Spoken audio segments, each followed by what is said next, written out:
안을 채택했습니다. 오늘은 전국이 흐린 가운데 강한 바람과 함께 비가 내리겠습니다. 남해안과 지리산 부근, 제주도에는 시간당 200mm가 넘는 강한 비가 내려 내일까지 최대 100mm가 넘는 많은 비가 더 오겠습니다. 수도권과 강원 내륙, 전남과 경남에는 10에서 50, 강원 동해안과 충청, 전북과 경북에는 5에서 30mm의 비가 올 것으로 예상됩니다. 비가 오는 도상 전국 곳곳에 바람이 강하게 불겠습니다. KBS 제1라디오 5시 뉴스 아나운서 태희경입니다. KBS.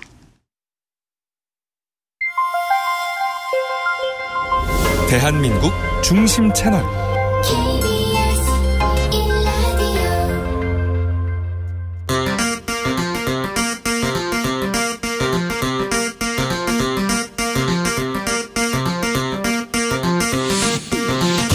주진우 라이브.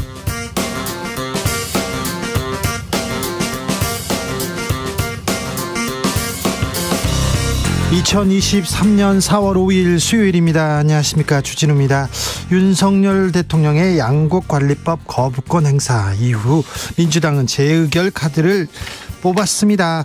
그러자 오늘 윤 대통령 거부권 행사 더 많아질 것 같다고 하면서 전국 경색 불가피해질 것 같은데요. 김성태 국민의힘 중앙위원회 상임의장과 전망해봅니다. 국민의힘 김재원 최고위원 입단 설화로 결국 공개활동 중단했습니다. 그러자 이번에는 조수진 최고위원 나섰습니다. 정부 여당의 정책, 최고위원들 발언 어떻게 생각하는지 청년 정치인들의 눈으로 풀어보겠습니다. 미국 역사상 처음 있는 일이라고 하죠. 대통령이 기소됐습니다. 전직 대통령이지만 트럼프 전 대통령 기소됐는데, 트럼프 전 대통령 기소당하면서 검찰의 기소는 엄청난 선거 개입이라고 외치고 있습니다. 그런데 이 검찰의 기소가 트럼프의 정치가도 도와준다, 이런 얘기도 나오는데요. 미국 정치에서 우리 정치권 상황을 짚어보겠습니다. 나비처럼 날아 벌처럼 쏜다. 여기는 주진우 라이브입니다.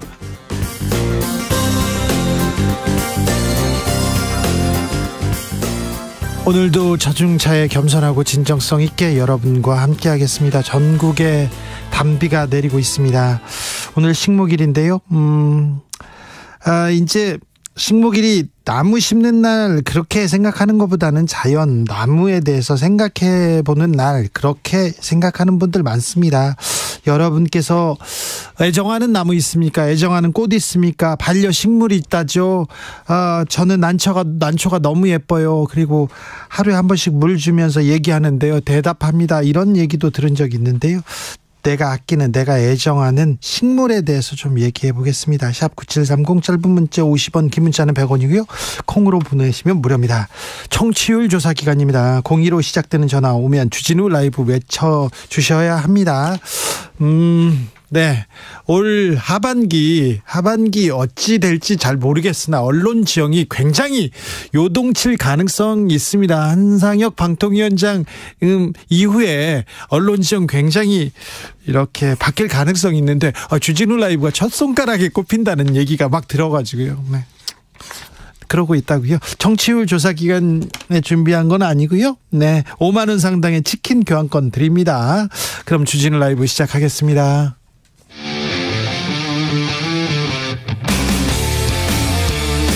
탐사보도 외길 인생 20년. 주 기자가 제일 싫어하는 것은?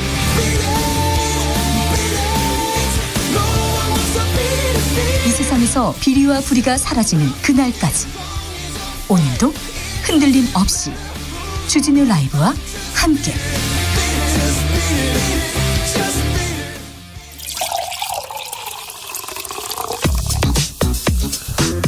진짜 중요한 뉴스만 쭉 뽑아냈습니다. 주스 정상근 기자, 어서 오세요. 안녕하십니까. 분당에서 다리가, 보행로가 무너졌습니다. 네, 경기도 성남시 분당구 정자동에서 탄천을 가로지르는 교량 정자교의 한쪽 보행로가 무너지는 사고가 발생을 했습니다.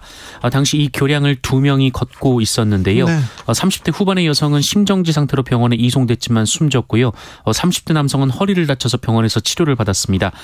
이들은 5m 아래의 보행로와 함께 떨어졌습니다. 경찰이 CCTV를 통해 사고 경위를 파악한 결과 교량은 사전 조짐 없이 갑자기 한 번에 무너져 내린 것으로 파악됐습니다.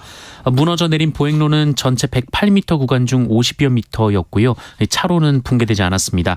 현재 정자교는 통행이 전면 통제가 됐고요. 성남시는 안전진단을 벌인 후 통행 재개 여부를 검토하기로 했습니다. 어떻게 다리가 무너지죠? 그런데 다리가 무너졌는데 초반에는 통제하지 않아서 차도 지나고 건너편에서는 사람 막 지나가더라고요.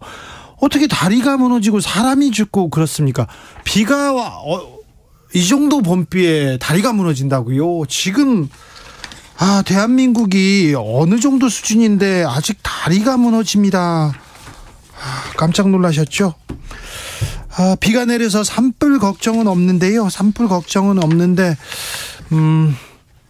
항공편이 결항됐어요? 네, 기상악화로 제주공항에 결항이 속출했었습니다. 오늘 오전 제주공항의 최대 순간 풍속이 초속 11.8m를 기록했는데요. 네. 급변풍과 강풍 특비호가 발효가 됐었습니다. 네, 비가 내려가지고 산불도 다 꺼지고 그래도 공기도 좀 맑아질 것 같습니다. 밤부터는 그친다고 하는 지역이 많은데 봄밤에는 좀 걸으셨으면 좋겠어요. 날씨가 공기가 맑은 봄밤 하늘을 만나기 어렵거든요. 앞으로 학폭 가해 기록 정시에도 반영될 것으로 보입니다. 네, 국민의힘과 정부는 오늘 학교폭력 근절을 위해 가해 기록을 대입 정시 전형에 반영토록 하도록 하고 취업 때까지 기록을 보존하는 방안을 검토하기로 했습니다. 네. 당정은 학폭 엄정 대응 기조 아래 이를 대입에 확대 반영함으로써 학폭에 대한 경각심을 강화할 필요가 있다는데 공감했다라고 밝혔습니다. 공감하고 대안을 막 내놔야죠. 계속해서 정순신 청문회 빨리 열어서 뭐가 문제인지 우리가 어떤 시스템으로 좀 더 나은 교육 환경 아이들한테 물려줄 건지 얘기해야죠. 지금 빨리 내야 됩니다. 학폭에 대한 경각심 강화할 필요가 있다 얘기했는데 후속 대책도 계속 나와야 합니다. 오늘 재보궐선거 치러지고 있습니다. 네, 2023년 상반기 재보궐선거가 오늘 전국 9곳에서 치러지고 있습니다. 선출 대상은 국회의원 한석과 구시군장회장 한석, 시도의회 의원 2석, 구시군 의회 의원 4석, 교육감 한석 등입니다. 윤석열 대통령 거부권 행사한 양곡관리법 민주당이 재추진하기로 했습니다. 민주당은 오는 13일 해당 법안을 재표결에 붙이기로 했습니다. 이재명 민주당 대표는 오늘 윤석열 대통령 거부권 행사에 대해 대한민국의 식량 주권 포기 선언이자 국민 생명과 국가안보를 위협하는 자충수라고 주장했습니다. 그런데요, 국민의힘에서 양곡관리법 대안으로 밥 한 공기 다 비우기 운동하자 이런 얘기가 나왔습니다. 잠시 KBS 라디오 최경영의 최강시사 발언 듣고 오겠습니다. 제가 이제 KBS에만 처음 얘기를 드리는 거예요. 예, 말씀하십시오. 예. 우리 지금 남아도는 쌀 문제가 굉장히 지금 가슴 아픈 현실 아닙니까? 예. 그렇다면은 밥 한 공기 다 비우기 이런 것들에 대해서도 우리가 논의를 한 거예요. 여성분들 같은 경우에는 예. 다이어트를 위해서도 밥을 잘 먹지 않는 분들이 많거든요. 그러나 다른 식품과 비교해서는 오히려 칼로리가 낮지 않습니까? 그런 것을 적극적으로 알려나간다든가 어떤 국민의 전환이 필요하다는 것이죠. 국민의 전환, 여성 다이어트 때문에 지금 쌀이 남는다 이렇게 보고 계신가요? 국민의힘에서 이렇게 판단하고 계신 거는 아니겠죠? 잠시 후에 이 문제에 대해서 토론해 보겠습니다. 최서원 씨 형 집행정지 연장됐습니다. 네, 검찰이 국정농단 사건으로 청주 여자교도소에 복역 중인 최서원 씨의 형 집행정지 기간을 4주 더 연장했습니다. 지난 1월과 3월 각각 5주 동안 2차례 형 집행정지가 연장된 데 이어 세 번째 연장입니다. 네. 최서원 씨는 지난해 12월 형 집행정지가 된 이후 척추 수술을 받았는데요. 수술 부위의 염증 제거 등의 치료가 추가로 필요하다는 최서원 씨의 주장을 검찰이 수용했습니다. 최서원 씨 그 전에도 병원에 계셨었는데 최서원 씨 척추 수술 후 넉넉하게 치료 잘 받고 있는 것 같습니다. 척추 수술을 한 정경심 전 교수도 형 집행정지를 신청했는데 한번 수술하고는 나서는 불어댔죠. 최서원 씨는 잘 치료받고 있고 같은 척추 수술을 한 정경심 교수는 어떻게 되는지 좀 보겠습니다. 지켜보겠습니다. 빵값도 오른다고요? 네, CJ 푸드빌이 운영하는 뚜레쥬르가 오는 8일부터 빵과 케이크 등의 권장 소비자 가격을 인상한다라고 밝혔습니다. 지난해 7월 가격을 인상한 데 이어서 불과 9개월 만에 추가 인상입니다. 계속 오르네요. 너무 오르는 것 같은데 밀가루 올랐습니다. 식용유값 올랐습니다. 알겠는데요. 오른 만큼만 올려야 되는데 참 빵값 더 오른답니다. 전두환 씨 손자 전우원 씨 할아버지 비자금에 대해서 이야기했습니다. 어제 KBS 1TV 더 라이브 발언입니다. 할아버지는 안타깝게도 사람들에게 신격화 받는 존재, 모든 분들이 다 잘 보이려고 하는 아, 그렇습니까? 조금이라도 더 잘 보이고 정말 많은 분들이 찾아오셨고 네. 돈 봉투를 나눠도 주신다든지 돈 봉투요? 네, 그 용돈을 주시는 게 관례였습니다. 그래서 사람들이 그래서 더욱더 충성을 바치고 따랐던 것 같아요. 1,000만 원에서 100만 원 단위. 침실의 벽에 이제 뭐 돈 봉투가 가득 담긴 가방들이 여러 개가 있었고 이제 손님들이 오면은 감사의 표시로 드리거나. 예전에 제가 전두환 씨 비자금 취재한 적 있다고 했지 않습니까? 그런데 전두환 씨를 외곽 경호하는 경찰들, 전경들이 전두환 씨한테 너무 잘하는 거예요. 전두환 씨가 골프 치러 갈 때 모든 신호를 이렇게 잡아준다 이런 얘기도 드렸었는데요. 왜 그런가 했더니 봉투를 계속 주는 거예요. 봉투를 뭐 20년 전인데 그때 막 1,000만 원, 2,000만 원 그냥 말단 공무원들한테도 그런 식으로 봉투를 줬습니다. 전두환 씨가 청와대에 계셨을 때 그때 청와대 출입 기자를 했는데 그때 이제 출입 기자를 끝내고 나오면서 봉투를 받았는데 그 돈으로 아파트 샀다 이런 얘기는 기자기에는 전설처럼 전해져 오는 얘기였습니다. 오늘 도널드 트럼프 전 미국 대통령이 법원에 출석했습니다. 네, 이른바 성추문 입막음 의혹과 관련해 형사 기소된 도널드 트럼프 전 미국 대통령이 현지 시간으로 4일 뉴욕 맨해튼 형사법원에 출석했습니다. 이 자리에서 트럼프 전 대통령은 자신에게 적용된 34가지의 혐의를 모두 부인한 것으로 전해졌습니다. 재판부는 이날 심리에서 트럼프 전 대통령에게 SNS를 통해 대중 선동을 자제할 것을 경고했습니다. 이후 재판은 검찰 측과 트럼프 전 대통령 측의 요청에 따라서 내년부터 본격적으로 시작될 것으로 보입니다. 트럼프 전 대통령 절대 자제하지 않고 있습니다. 자세한 내용은 지금은 글로벌 시대에서 얘기해 드리겠습니다. 주스 정상근 기자와 함께했습니다. 감사합니다. 고맙습니다. 애정하는 식물이 있습니까? 반려식물이 있습니까? 식물 이야기로 꾸며봅니다. 3911님께서 고마운 단비가 와서 오늘 상추 쑥갓 모종했습니다. 강풍 폭우 피해 없도록 주의하세요. 이렇게 얘기했는데 상추 심으셨군요. 네, 상추. 제 친구 김재동도 집 앞에 이렇게 꼭 상추를 이렇게 심어요. 그래서 심어가지고 들어갈 때 꼭 그걸 따가지고 가서 요리를 해줍니다. 네, 맛은 조금 있고요. 네네, 풋풋하고 너무 좋더라고요. 근데 식물하고 얘기하다가 톡 따가지고 그걸 가지고 또 요리를 해주더라고요. 6107님 몇 년 전에 석류를 먹다가 호기심에 씨를 뱉어 키웠는데 무럭무럭 자라서 60cm까지 자랐어요. 정말요? 석류를 이렇게 뱉었는데 큰다고요? 싹부터 키운 거라 자식 같고 그래요. 집 발코니에서 매일매일 사랑으로 키운답니다. 그렇군요. 9369님 고교 시절에 창밖 너머로 보이던 버드나무 연두빛 새순이 예뻤던 기억이 있습니다. 그런지 봄에 돋아나는 연두빛 새순 참 예쁩니다. 거기에 비가 촉촉하면 더 예쁘고요. 그렇죠. 연두할 때 초록초록할 때 예쁩니다. 꽃이 떨어지면 그 다음에 또 연두합니다. 그러니까 또 이 나무 색깔, 네, 꽃 색깔 이렇게 또 이파리 변하는 거 보시면 또 행복해집니다. 0545님 저는 남천나무를 좋아합니다. 꽃말이 전화위복이랍니다. 남천나무요? 어떤 나무인지 좀 찾아봐야 되겠네요.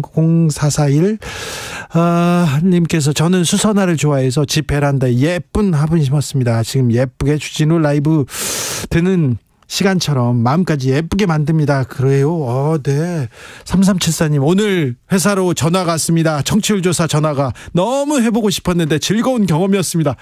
주진우 라이브 외치셨죠? 이재등님 오늘 청취율 조사 전화 왔어요. 01 오길래 받을까 말까 하다가 받아보니까 청취율 조사였습니다. 그래서 주라 외쳤더니 알아듣고 잘했어요. 네, 잘하셨어요. 참 잘하셨습니다. 치킨 이거 보내주세요, PD님. 네. 주진우 라이브는 뭐 정치율에 대해서 그렇게 걱정하지 않습니다. 전국적으로 우리 애청자들이 다 보고 평가해 주시고 그러니까요. 네. 그런데 저녁 시사 프로의 1위는 지켜야 되는데 네. 그냥 그렇다고요. 주진우 라이브.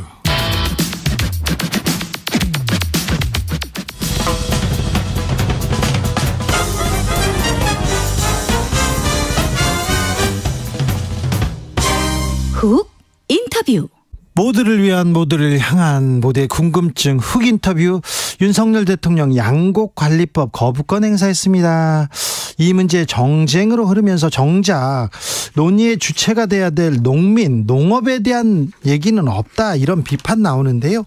양곡관리법 구체적인 내용에 대해서 물어봅니다. 공익법률센터 농본 대표 하승수 변호사, 안녕하세요. 네, 안녕하십니까. 변호사님 잘 계세요? 예, 잘 지내고 있습니다. 네, 홍성에 계시죠? 예, 충남 홍성에 살고 있습니다. 거기 불 났는데 괜찮습니까? 예, 지금은 불이 좀 진화가 돼서요. 네. 어쨌든 이번에 피해가 굉장히 컸는데 네.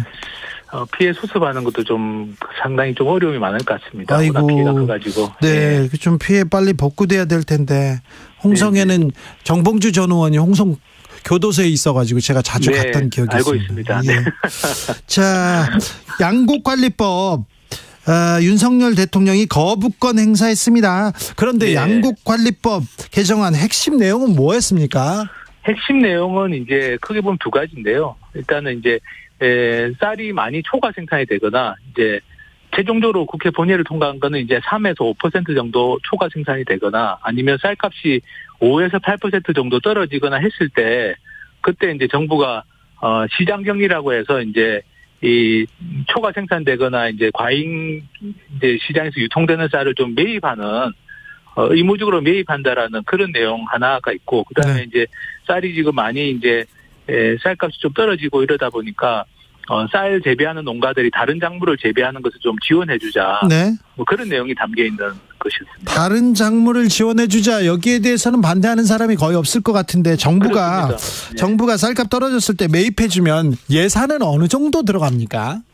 그거는 뭐 경우에 따라서 다 달라가지고요. 그 매입하는 수량이 얼마냐에 따라서 다르고 네. 사실은 이제 좀 안타까운 거는 쌀값이 그렇게 많이 떨어지거나 아니면 초과 생산이 안 되도록 예방을 한다면 그러면 정부가 의무 매입을 해야 될 일이 안 생길 수도 있는 거지 않습니까? 예. 사실은 그렇게 예방을 하는 방법 같은 것들도 생각해 볼 수 있는데 다른 수단을 통해 가지고 예. 그냥 이게 정부가 매입하면 얼마가 들어가느냐 예산이. 근데 그 예산은 사실 누구도 정확하게 예측할 수가 없는 게 예. 쌀 생산량이라든지 이런 것도 기후에 따라서도 들쭉날쭉할 수밖에 없고 앞으로. 예. 그리고 쌀값도 정확하게 예측할 수는 없는 거라서 그래서 지금 정부에서는 뭐 1조 이런 이야기를 하는데 매년 1조 사실 저는 근거가 없다고 생각하고요. 네. 어쨌든 오히려 또 그렇게 쌀값이 하락하거나 초과 생산이 안 되도록 예방하는 게 또 정부의 역할이기 때문에 이 의무 매입 조항 하나 때문에 뭐 쌀값이 대폭 하락하거나 뭐 정부가 굉장히 많은 돈을 지출할 것처럼 하는 것은 굉장히 좀 과장된 이야기라고 생각합니다. 그래요. 양곡관리법 개정안이 시행되면 쌀값이 어느 정도 안정될 수 있을까요? 이거는 이제 말씀드린 것처럼 비상장치입니다. 네. 그러니까 쌀값이 그렇게 많이 떨어지면 안 되지만 5에서 8% 정도 떨어지면 굉장히 많이 떨어지는 거니까 그때는 정부가 개입해서 이제 일부러 좀 매입해 주자라는 것이어서요. 그래서 사실은 이 시장 격리라고 하는 이 방식이 뭐 이게 만병통치약일 수는 당연히 없지만 쌀값이 급격하게 하락하거나 이럴 때는 이제 일정 정도 이렇게 좀 안정시키는 역할은 할 수 있다고 생각합니다. 그렇습니까? 정부는 남은 쌀을 의무 수매할 경우 쌀 공급 과잉 문제 심화된다 이렇게 하고 거부권 행사했는데 네. 어찌 보세요? 아니 근데 정부도 지금 쌀 생산 과잉 문제, 그러니까 그거는 결국에는 이제 두 가지 측면이 있는데요. 쌀 소비가 지금 줄어들어서 문제라는 거거든요. 네. 그러면 쌀 소비를 촉진할 수 있는 대책을 세우는 거는 뭐 이거는 이 양곡관리법에 무관하게 해야 되는 일이고, 네. 그리고 쌀이 아닌 좀 다른 작물을 재배할 때 지원해 주는 것도 정부도 지금 하겠다는 겁니다. 네. 그렇다면은 이 의무 매입이라는 일종의 비상장치인데 이 비상장치 하나 때문에 쌀 초과 생산이 될 거라고 이야기하는 것은 저는 그건 좀 잘못된 이야기가 아닌가 싶고 만약 정부가 지금 정부도 주장하는 것처럼 뭐 다른 작물 재배를 지원하고 쌀 소비를 촉진하겠다고 한다면 네. 그렇다면은 그게 잘 된다면 초과 생산이 안 될 것이고 그러면 이런 비상 장치를 작동시킬 일도 없을 수 있는 거니까 저는 너무 단순 논리를 정부가 좀 과장해서 좀 이야기하는 게 아닌가 싶은 생각이 좀 들고요. 네. 그리고 또 하나 굉장히 중요한 거는 사실은 농림부도 이걸 반대하지 않았습니다. 그래요? 이게 이제 법 조문의 이제 작구 문제인데요. 2019년에 그 농림부와 여야가 합의해가지고 이 쌀 자동 시장 격리라는 개념을 도입했거든요. 그러니까 일정한 요건이 되면 무조건 정부가 매입해주기로 그때 이미 얘기가 됐던 겁니다. 근데 이제 그 당시에 법조문 문구가 좀 애매하게 돼 있어가지고 그걸 이용해서 이제 2021년에 쌀이 많이 생산돼가지고 쌀값이 떨어질 때 농림부가 이건 의무가 아니라 그냥 우리가 할 수도 있고 안 할 수도 있다는 이런 식으로 이제 말을 바꾼 거죠. 사실은 2019년에는 우리가 이 자동시장 격리 말 그대로 이제 어떤 문제가 생기면 자동적으로 정부가 매입하겠다고 약속을 했던 건데 네. 사실 그 약속을 깬 게 정부입니다. 그리고 그 당시에 여당이든 야당이든 다 그게 동의를 했던 거라서 자동시장 격리라는 개념에. 그래서 지금 와서 정부가 의무 매입이 나쁜 거다라고 이야기하는 거는 사실은 지금 그 당시에 농림부 담당 국장이 지금 농림부 차관이거든요. 네. 그러면 그때는 자기가 그런 이야기 안 하다가 지금에 와가지고 정부가 의무 매입하는 게 문제라고 이야기하는 건 좀 그거는 정부가 오히려 약속을 좀 뒤집은 이야기를 하는 게 아닌가 그런 과거에 이제 좀 맥락이 좀 있습니다. 네. 옛날에는 밥만 먹었는데 요새는 먹을 게 많아져서 쌀 소비가 준 게 맞습니다. 그런데 정부에서 수매해 주지 않습니까? 식량 주권 차원으로 계속 수매를 했었는데 지금 이 문제 식량 주권 차원으로 좀 바라봐야 된다 이렇게 정치권에서 주장하는 사람들도 있습니다. 네, 그렇습니다. 그리고 실제로 이게 우리가 쌀 소비가 줄었다고는 하지만 쌀 재배 면적도 같이 줄었습니다. 네. 그래서 지금 우리가 재배 면적이 20년 전보다는 한 30% 가까이 줄었거든요. 예. 그래서 사실 소비도 줄었지만 쌀 재배 면적도 줄어들어서 만약에 이제 우리가 앞으로 식량 위기 같은 걸 겪게 될 때는 사실은 쌀도 뭐 쌀만 가지고도 우리가 안심할 수가 없는 그런 상황입니다. 사실 그래서 네. 어떻게 보면 마지막 우리가 이제 지금 곡물 자급률 20%밖에 안 되는 나라이기 때문에 네. 마지막 남은 게 쌀인데 이 쌀도 이렇게 계속 재배 면적이 줄어드는 추세인데 네. 쌀 소비가 지금 좀 줄어들었다는 이유로 이렇게 너무 이제 좀 뭐랄까 안이하게 이렇게 식량 주권이라는 걸 생각하지 않고 안이하게 대처하는 것도 저는 상당히 문제가 될 수 있다고 보고요. 또 네. 올해 작년 같은 경우는 쌀 소비가 줄어드는 추세가 좀 약간 둔화가 됐습니다. 그래서 평균 한 2.4%씩 줄다가 작년에는 0.4% 줄었거든요. 네. 그러니까 어떻게 보면 쌀 소비라는 게 줄어들어도 어느 정도 한계 바닥이 있을 수 있는데 그 바닥이 만약에 다가온다면 그렇다면은 이제 오히려 소비 줄어드는 추세도 좀 줄어들 수 있고 그렇다면은 지금 어쨌든 우리가 마지막으로 의지할 수 있는 게 쌀이기 때문에 네. 그 청취자분 말씀처럼 식량 주권이라는 걸 지금은 좀 중요하게 생각하고 이 문제를 좀 바라봐야 되는 게 아닌가 싶습니다. 쌀 농사지어서 돈 크게 벌지 못하는데 그래서 쌀 재배 면적이 줄어듭니다. 저희 집도 논이 있는데요. 아버지가 농사 안 짓습니다. 이 일손 많고 그 경작 비용은 늘었는데 거기만큼 이렇게 대가를 주지 못해서 그런데 이 문제도 공급 비용이 늘었다는 부분에 대해서도 좀 주목했으면 한다 이런 생각도 해봅니다. 국민의힘에서 조수진 최고위원이 밥 한 공기 다 먹기 운동 이렇게 하겠다 쌀 소비 증진책 하나 내놨습니다. 이거 어떻게 보셨어요?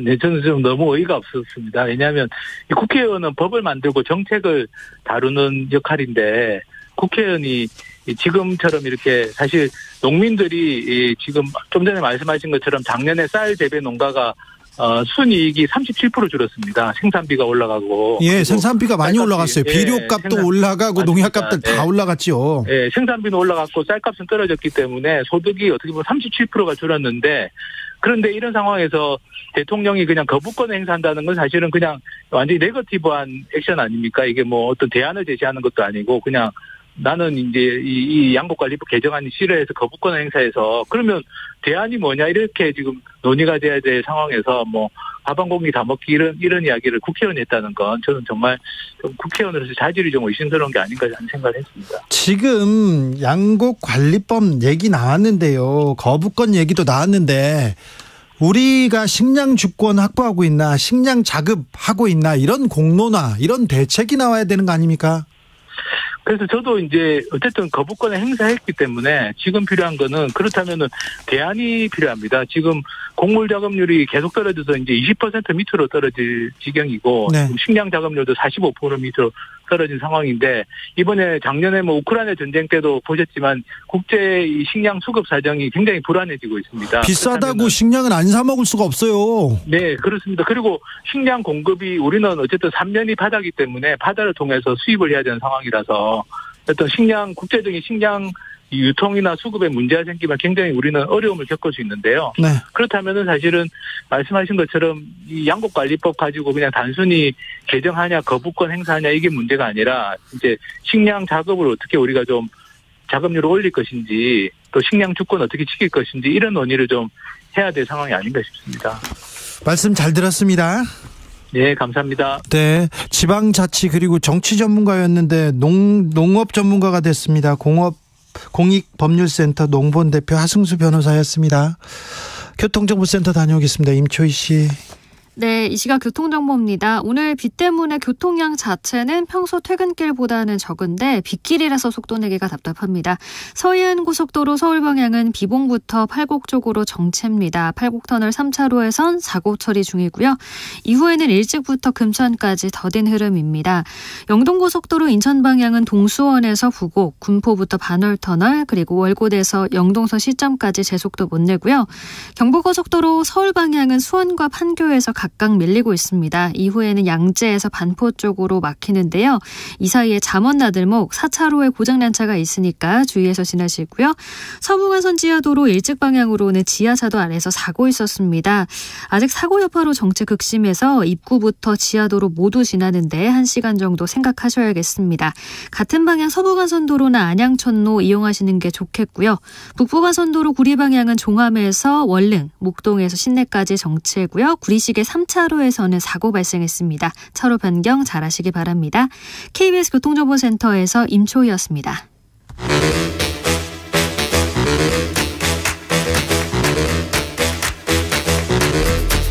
이것이 혁신이다. 여야를 내려놓고 관습을 떼버리고 혁신을 외쳐봅시다. 다시 만난 정치 공동혁신구역.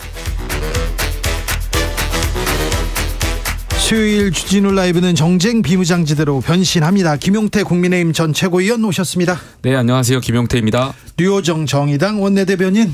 네, 정의당 류호정입니다. 용해인 기본소득당 대표 오셨습니다. 네, 안녕하세요. 용해인입니다. 윤석열 대통령이 양곡관리법 거부권 카드 꺼냈습니다. 그래서 민주당은 다시 재회부하겠다 이런 얘기 나오자마자 오늘 윤석열 대통령이 이런 말 했어요. 앞으로 거부권 더 많이 행사할 것 같다. 어떻게 보셨습니까? 류호정 대변인. 요즘 여야 협치 멀어지는 것에 대해서 양곡관리법을 또 이렇게 계기로 많이 이야기들 하시는데 네. 사실 저는 21대 국회는 협치는 원래 없었던 것 같거든요. 예? 멀어진 게 아니라 부자들 세금 깎아줄 때 빼고는 여야 협치는 원래 없었던 것 같아요. 그게 좀 격화되고 있다고 보고 있습니다. 그러니까요. 협의해가지고 통과된 법안이 있다 보면 기업이나 부자들 세금 깎아주는 거 말고는 기억에 나는 게 별로 보이지 않습니다. 용해인 대표님. 네, 이 법을 모르는 검사 그리고 법치주의를 모르는 대통령이 얼마나 위험한지를 지금 보여주고 계시다라는 생각이 들고요. 대통령이 야당과 싸우고 싶은 건 알겠는데 국민들과 헌법과 싸우려고 들면 어떡하나 걱정이 됩니다. 대통령실에서 이제 3개 원칙을 운운하면서 앞으로 이제 거부권 더 많이 쓰겠다 이런 얘기를 하셨는데 저는 이 대통령실에서 제시한 이 3개 원칙 자체가 헌법의 삼권 분립을 위배하고 있다라고 보여지고요.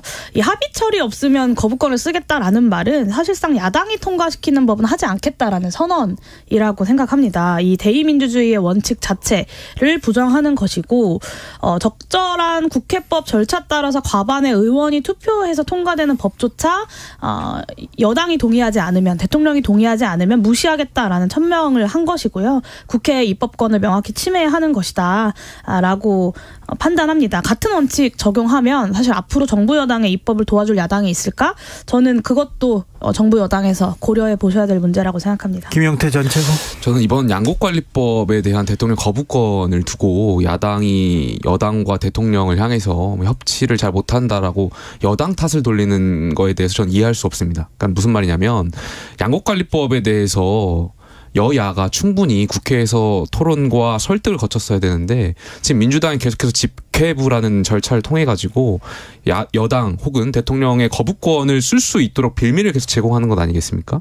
그리고 지금 용해인 대표님 말씀하셨지만 마치 대통령의 거부권, 제2요구권을 쓰면 상권 분립이 훼손되는 것처럼 말씀하시는데 헌법상 대통령 중심제에서 우리나라는 대통령 중심제고요. 대통령의 거부권, 제2요구권은 국민께서 대통령께 부여한 헌법상의 대통령의 권한입니다. 그리고 대통령의 헌법상 권한인데 쓰고 자주 쓰고 그러면 국회하고 그리고 국민하고 그것을 쓰지 않도록 국회가 이 부분에 대해서 충분한 토론을 거쳤어야 되는데 사실 민주당이 계속해서 직회부를 하는 것 아니겠습니까? 그리고 양곡관리법에 대해서 저는 야당의 주장이 좀 이해가 안 가는 게 이게 1950년도부터 우리가 추곡수매라든지 여러 가지 절차를 거쳐가지고 쌀값 안정화를 하기 위해서 굉장히 노력해왔던 것 아니겠습니까?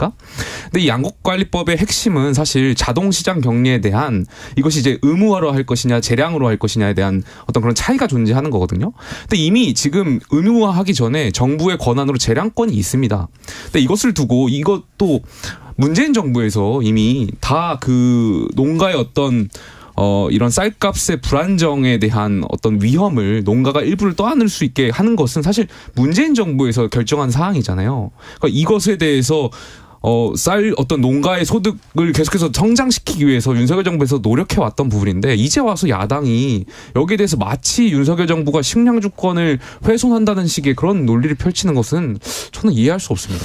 여기도 야당입니다. 다른 당입니다. 기본소득당 용해인. 네, 협치의 책임은 원래 여당에게 가장 크게 있는 것이고요. 그리고 윤석열 대통령께서 일본에 가서 그 굴욕적인 한일 정상회담을 하시면서 그 결과에 대해서 빚을 지었다 우리가 일본에. 그렇기 때문에 앞으로 뭔가 더 큰 협력을 기대할 수 있다. 뭐 이런 표현을 하셨습니다. 그리고 대승적 결단이다 이런 표현을 하셨는데 도대체 왜 대한민국의 야당들에게는 그런 빚을 지우는 정치 그리고 대승적 결단 이런 걸 하지 않으시는지 저는 정말 의문이고요. 토론을 충분히 하지 않았다라고 말씀하시는데 농해수위에서 직회부를 결정한 이후에 국회의장의 중재안이 굉장히 여러 차례 나왔습니다. 그 토론을 수차례 걷어찬 것은 국민의힘이고 마치 이것을 전혀 어떤 토론도 없이 그저 다수결 표결만으로 통과한 것으로 이렇게 몰고 가는 것은 저는 굉장히 부적절하다고 생각합니다.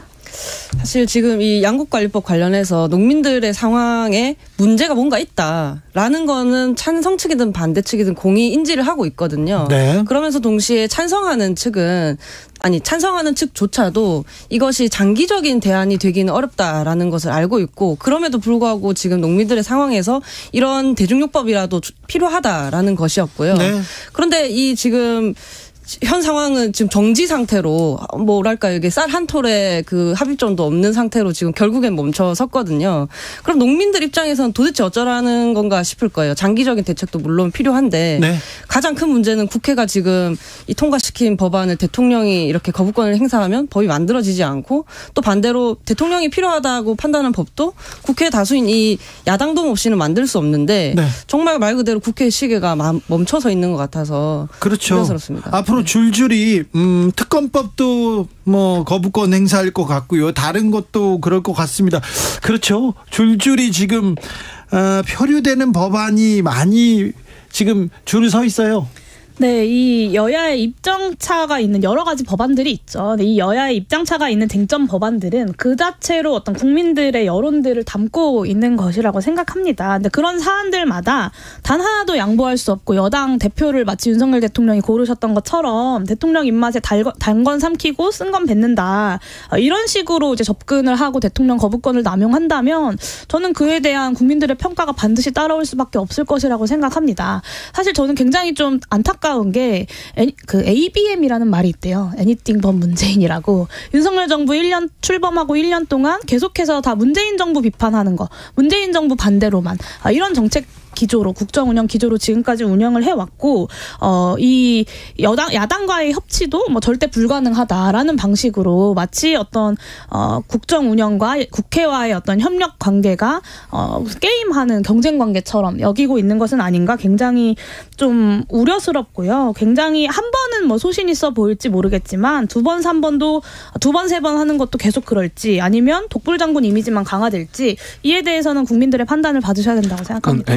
뭐 문재인이라고 말씀하셨는데 아니 양곡관리법이 문재인 정부가 했던 법안이라니까요. 그러니까 문재인 정부에서 쌀 변동 직불금을 폐지하고 사실 생산 그 조정 제도를 만들었잖아요. 그게 무엇이냐면 쌀 생산 농가에서 다른 작물로 변환한다면 여기에 대해서 지원금을 주는 제도거든요. 그래서 계속해서 쌀 어떤 소비량이라든지 이런 게 줄다 보니까 쌀 농가들이 다른 형태의 농가 전략 작물로 재배하는 거에 대해서 정부가 장려하고 또 사실 밀이라든지 콩이라든지 우리가 자급률이 낮아지기 때문에 여기에 대해서 농가의 어떠한 생산량을 증대시키기 위한 방안이었고 사실 윤석열 정부가 어떻게 보면 그러한 일환에서 양곡관리법을 거부권 행사한 건데 여기 뭐 애니띵 법 문제는 말도 안 되는 것 같고요. 다만 근데 그 거부권 행사와 관련해 가지고 이 말씀 드려야 될 게 그 민생에 관련된 그런 것은 저는 여야가 충분히 대화하고 토론해야 되고 그것이 또 관철이 안 됐을 때 대통령께서 거부권을 쓸 수 있다라고 생각해요. 근데 다만 만약에 특검법에 대해서도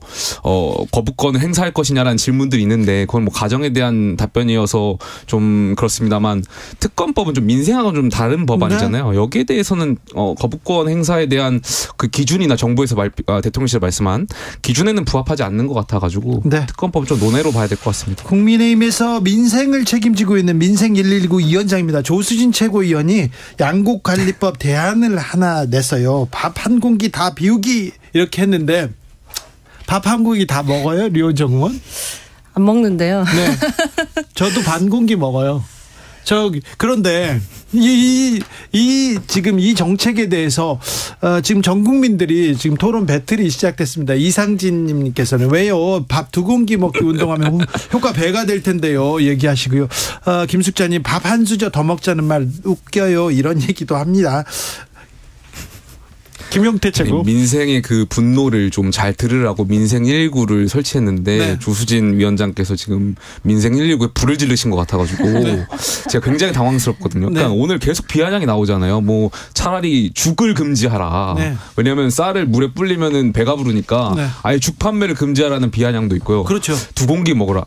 그러니까 조수진 최고께서 지금 대통령이나 여당이 이 양곡관리법에 대한 진지한 지금 생각을 굉장히 희화시켜가지고 저는 조수진 최고야말로 정말 내부 총질을 하시는 건 아닌가. 그러니까 무슨 생각으로 하시는지 모르겠어요. 제가 그 전당대회 때 당원분들께 그 정신 제대로 박힌 분을 좀 최고위원 만들어달라고 굉장히 호소했는데 김재현 최고.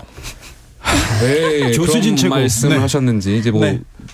당번제 아니냐라는 얘기도 비판도 나와요. 있는데 내일은 또 누가 어떤 최고위원이 또 무슨 말씀하실지 굉장히 걱정입니다. 영예인. 네, 일단 여당이 요즘에 보면 여당이 잘하는 게 하나 있는데 말 주워 담기와 셀프 사과를 여당이 요즘에 가장 잘하는 것 같습니다. 그러니까 일을 벌려요. 사고를 치고 어떻게 하면 덜 혼날까를 전전긍긍해하는 모습들을 계속 목격하게 됩니다. 김재원 최고도 그렇고 태영호 최고도 그렇고 조수진 특별위원장까지 통제 불가능한 지경에 와 있는 거 아닌가라는 의구심이 들고요. 조수진 의원의 이 이야기는 여당이 얼마나 국정운영 능력이 없는지를 잘 보여주는 사례라고 저는 생각합니다. 양곡관리법이 논의되는 동안 제대로 된 대안 하나 내놓지 못하던 정부 여당이 반대를 위한 반대만 해왔다라는 것을 조수진 의원의 망언에 담긴 이 인식으로 스스로 실토한 것이다라고 볼 수밖에 없고요. 그리고 우리나라 여성들이 이제 하다못해 이 쌀 소비량 가지고도 머리채를 잡혀야 하나. 아니 밥 먹는 것까지 지금 물어봐야 됩니까? 이거 잘못됐죠. 여성들의 국민들의 쌀 소비량이 적다는 통계가 있는지 통계청 홈페이지에 들어가서 찾아봤어요. 근데 통계청 가서 찾아보면 1인당 연간 쌀 소비량이 주는 건 맞아요. 네. 근데 거기에 남성이 덜 먹는다, 여성이 덜 먹는다 이런 건 없어요. 아, 그러니까요. 그런 것도 좀 대충 이렇게 곤란할 때마다 이제 여가부 폐지 들고 와서 좀 재미를 보셨던 그 기억이 있어서 그런지 그런 젠더 이슈로 뭔가를 몰고 가려고 하는 습관이 저는 이 이슈에서도 튀어나온 거다라고 보고 참담한 정치 관성이다라고 봅니다. 거기에 여성 다이어트가 왜 나오는지 모르겠어요. 이 최고위원들이 최고로 문제인 것 같은데요. 네.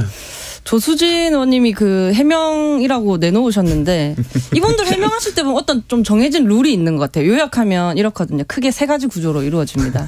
첫 번째로 당장 하겠다는 거 아니다. 그러니까 아이디어 차원이라는 거죠. 아이디어 차원 좋아합니다. 네. 번개탄도 아이디어 차원이었어요. 이런 순간에 말을 좀 짧게 하셔야 될 텐데 그러면서 더 뽐을 내셔요. 쌀빵 케이크 같은 가루쌀 제품 현장 찾기, 농번기 외국인 노동자 숙소 점검 뭐 이런 게 있었다는 건데 농번기에 근데 외국인 노동자 숙소를 점검하면 쌀 소비가 막 촉진되고 그런 거 아니잖아요. 네. 그리고 두 번째는 쟤네도 했었다로 이어지거든요. 네. 뭐 옛날에 뭐 이재명 성남시장도 뭐 무슨 캠페인을 한 적이 이런 이야기. 그리고 세 번째로 발언의 지위를 왜곡하지 마라 하면서 경고하면서 마무리되거든요. 이번에 저기 한덕수 진짜. 그러니까 한덕수 국무총리 뭐 돌덩이 발언 이런 거 하시면서 또 말하는 것보다 잘 듣는 게 중요하다. 곡해하지 마라. 뭐 레퍼토리가 거의 똑같은데 지긋지긋합니다. 제가 오늘 그 조수진 최고위원의 발언을 왜곡하지 않고 섭섭해하게 하지 않기 위해서 제가 오늘 저녁에 밥 2공기를 먹겠습니다. 당황스럽네요 정말. 여당이 매일 아침에 최고위원들이 내일은 또 누가 나가가지고 방송에서 뭐라고 말할지. 근데 이게 100번 양보해서 아이디어 수준에서 얘기한 거다라고 이야기하기엔 오늘 아침 라디오에서 마치 엄청난 비밀 KBS에다만 얘기해 주는 건데요. 이렇게 푸는 것처럼 막 되게 이야기를 하셨어요. 준비해 왔어요. 그러니까요. 그리고 이 좀 조수진 최고위원의 이야기를 보면서 그러니까 아이디어 수준이라고 정부 여당의 이제 TF에서 논의를 했다기엔 그게 정말 아이디어 수준으로 논의가 된 거라면 참담하다고 생각합니다. 아무튼 조수진 최고위원의 발언으로 김재원 최고위원 얘기, 전광훈 목사 얘기는 일단 이렇게 지나갑니다. 그러니까 발언을 발언으로, 설화를 설화로, 사건을 사건으로 이렇게 덮는 거는 막말을 막말로. 그렇죠. 네. 자, 특검법은 어떻게 돼가고 있습니까? 대장동 50억 클럽 특검, 그리고 김건희 여사의 도이치모터스 주가 조작 의혹 특검법 굴러가고 있습니까? 네, 일단 법사위에 대장동 특검이 상정된 것 이후로 특별한 진행 사항은 없는 것 같고요. 일단 이제 패스트트랙에 대해서 여러 가지 이제 전망과 이제 논의들이 나오고 있는 것으로 알고 있는데 이 패스트트랙이라는 것은 여당의 아주 강력한 반대 속에서 대장동 특검 그리고 도이치모터스 주가 조작 사건에 대한 특검 이 2가지 특검을 통과시키기 위한 하나의 로드맵입니다. 근데 이제 법사위 트랙을 주장하고 있는 게 이제 정의당인데 그러면 이제 이 특검을 어떻게 통과시킬 것인지에 대한 구체적 계획을 국민들 앞에 좀 설명해야 되는 책임이 정의당에게도 생기는 거라고 생각합니다. 정의당의 설명을 한번 들어볼까요? 우선 저희가 50억 특검은 책임지고 21대 이제 내에 통과될 수 있도록 국민 납득할 만한 결과가 나오지 않는다면 추진을 하겠다라는 말씀 이미 드렸고요. 50억 클럽에 대해서는 명확하게 좀 밝혀졌으면 좋겠어요. 수사를 통해서든 특검을 통해서든. 그렇죠. 근데 지금 이제 입장이 좀 갈리는 부분은 특별검사 추천, 수사 범위 정도거든요. 이제 정의당 특검법은 대장동 특검이 아니라 50억 특검으로 좀 한정을 짓고 있는 거고 사실 이 50억 특검이 대장동 토건 비리의 결과잖아요. 네. 검찰, 법원, 정치권, 언론계 이 카르텔이 핵심인 거고 이것을 이제 민주당이나 국민의힘 이런 재척 사유가 있는 당에 맡길 수는 없다라는 거고 추천권을 그래서 비교섭이 가져가야 된다라고 하는 거고요. 그래서 수사 범위를 자꾸 민주당에 키우려고 하시는데 이렇게 되면 수사가 지지부진하게 되고 어쩌면 국민의힘이 절대 받지 못하는 수위까지 끌어올려서 뭉개려고 하는 것은 아닌가라는 생각이 들 정도거든요. 국민의 공부는 어쨌든 50억 클럽에 있기 때문에 이 권력 카르텔이 서민 집값을 도둑질한 사건 거기에 한정해서 일단 첫 스탑을 뜰 수 있도록 하는 게 중요하다고 생각을 합니다. 50억 클럽 얘기 먼저 할까요? 저도 일부 정의당 의견에 동의하는 것이 그러니까 계속해서 야당이 그 특검법 관련해가지고 올린 것을 계속 수사 범위를 확대하려고 하고 있잖아요. 그러니까 사실 이 사건과 관련 사건이 이재명 민주당 대표하고도 피고인으로서 연결되어 있는 부분이고 계속해서 이게 확대되다 보면 여당이 우려하는 지점은 이것이 검찰 수사가 지금 진행되고 있고 기소가 된 상황에서 계속해서 이 특검을 또다시 수사 대상 확대하다 보면 이 검찰 수사가 스톱될 수 있다는 거거든요. 그러니까 여기에 대해서 명확하게 해가지고 말씀하신 대로 좀 그 범위를 좀 그 검찰 수사와 다른 부분에 대해서 명확하게 해서 명명백백하게 밝히는 것은 여당도 동의하는데 근데 추가적으로 또 지금 용해은 의원께서 발의하셨던 그거 보니까 부산저축은행에 대해서까지도 지금 확대하려고 하는 것 같아요. 네. 아니 그 수사를 다 끝냈던 상황인데 다시 그걸 또 수사를 하자고 하면 수사가 진행되고 있다, 수사를 막는다 얘기했는데 1년 6개월 동안 이렇게 그냥 뭐 깔고 앉아 있는데, 말하자면 깔고 앉아 있는데 이제서야 특검법 올라간다고 하니까 이제서야 압수수색하고 있는데 그 검찰 수사를 누가 동의합니까? 국민의힘에서 못 믿는다고 하지 않습니까? 민주당도 마찬가지고요. 근데 용해인 의원, 김용태 최고의 얘기에 대해서는 답변해야 될 것 같네요. 네, 이제 1년 6개월 이 대장동 사건이 수면 위로 올라와서 국민들의 관심사가 된 지 한 1년 6개월, 그러니까 지난 대선 경선 과정에서부터 시작됐습니다. 근데 이게 그래서 이 대장동 사건이라고 불리는 것의 총체적 진실이 뭐냐라고 하는 것을 이렇게 지금까지 제대로 밝혀진 바가 없습니다. 그렇기 때문에 이 대장동 사건의 어떤 총체적 진실을 밝히기 위해서는 수사 범위의 확대가 불가피하고 반드시 필요한 것이고요. 결국에는 수사 범위가 수사 과정에서 확대될 수밖에 없다는 것은 정의당 의원님들도 동의하십니다. 그런데 결국에는 국민의힘이랑 어떤 합의를 봐야 하기 때문에 수사 범위를 50억 클럽에서부터 시작하자라는 제안을 하시는 거잖아요. 저는 이것도 원칙적인 접근은 아니라고 생각합니다. 수사에 문제가 있는 것은 기존의 검찰 수사를 통해서 이 사안에 대한 명백한 수사가 이루어질 수 없다라고 판단하면 특검을 하는 건데, 여기에 또다시 국민의힘과의 협상 가능성 이런 것들을 덧붙여가면서 더 우선순위로 놓고 가는 것은 저는 좀 우선순위가 바뀌어 있는 거다라는 생각을 하고요.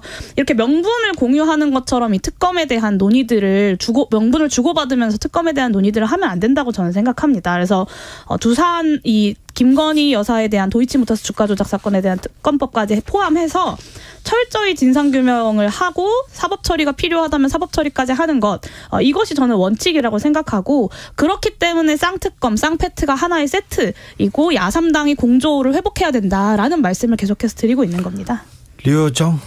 저는 이게 뭐 바람직한 내용이고 하더라도 결국에 무산되면 아무것도 안 남잖아요. 패트를 하면은 거부권을 행사를 할 거고, 그러면 아무런 의혹도 해소할 수가 없고, 결국에는 안 한 당신이 나빠, 너가 문제야, 이런 방식으로 또 정쟁이 격화됐고 그 상태로 또 총선을 치르게 되겠죠. 저는 이런 상황이 좀 바람직한지, 풀파워로 정쟁하고 그러다 묻히고 한두 번 겪은 게 아니잖아요. 그렇기 때문에 조금 지지부진하더라도 국민의힘이 참여할 수 있도록 계속 말씀을 드리고 있는 겁니다. 네. 지난주에는 저출생 관련해서 저희가 뜨거운 토론 나눠봤는데, 최근에 정부와 서울시 지자체에서 청년주택 정책 내놓았습니다.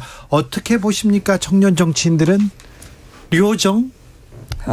우선 청년 안심주택 이런 방안들 발표하는 거 보면서 긍정 평가를 했습니다. 그래요? 이제 2024년 이후에 개소 예정인 역세권 청년 주택이 22,000호실 가량이더라고요. 지금 많이 짓고 있어요. 네. 그래서 청년 대상 공급을 늘린다는 측면에서는 좀 긍정적이고요. 근데 여전히 또 그런 집이라도 조금 부담스럽다 하시는 청년들도 있고, 그럼에도 불구하고 어쨌든 평균보단 저렴하기 때문에 수백 대 1의 경쟁률이 있고, 이번에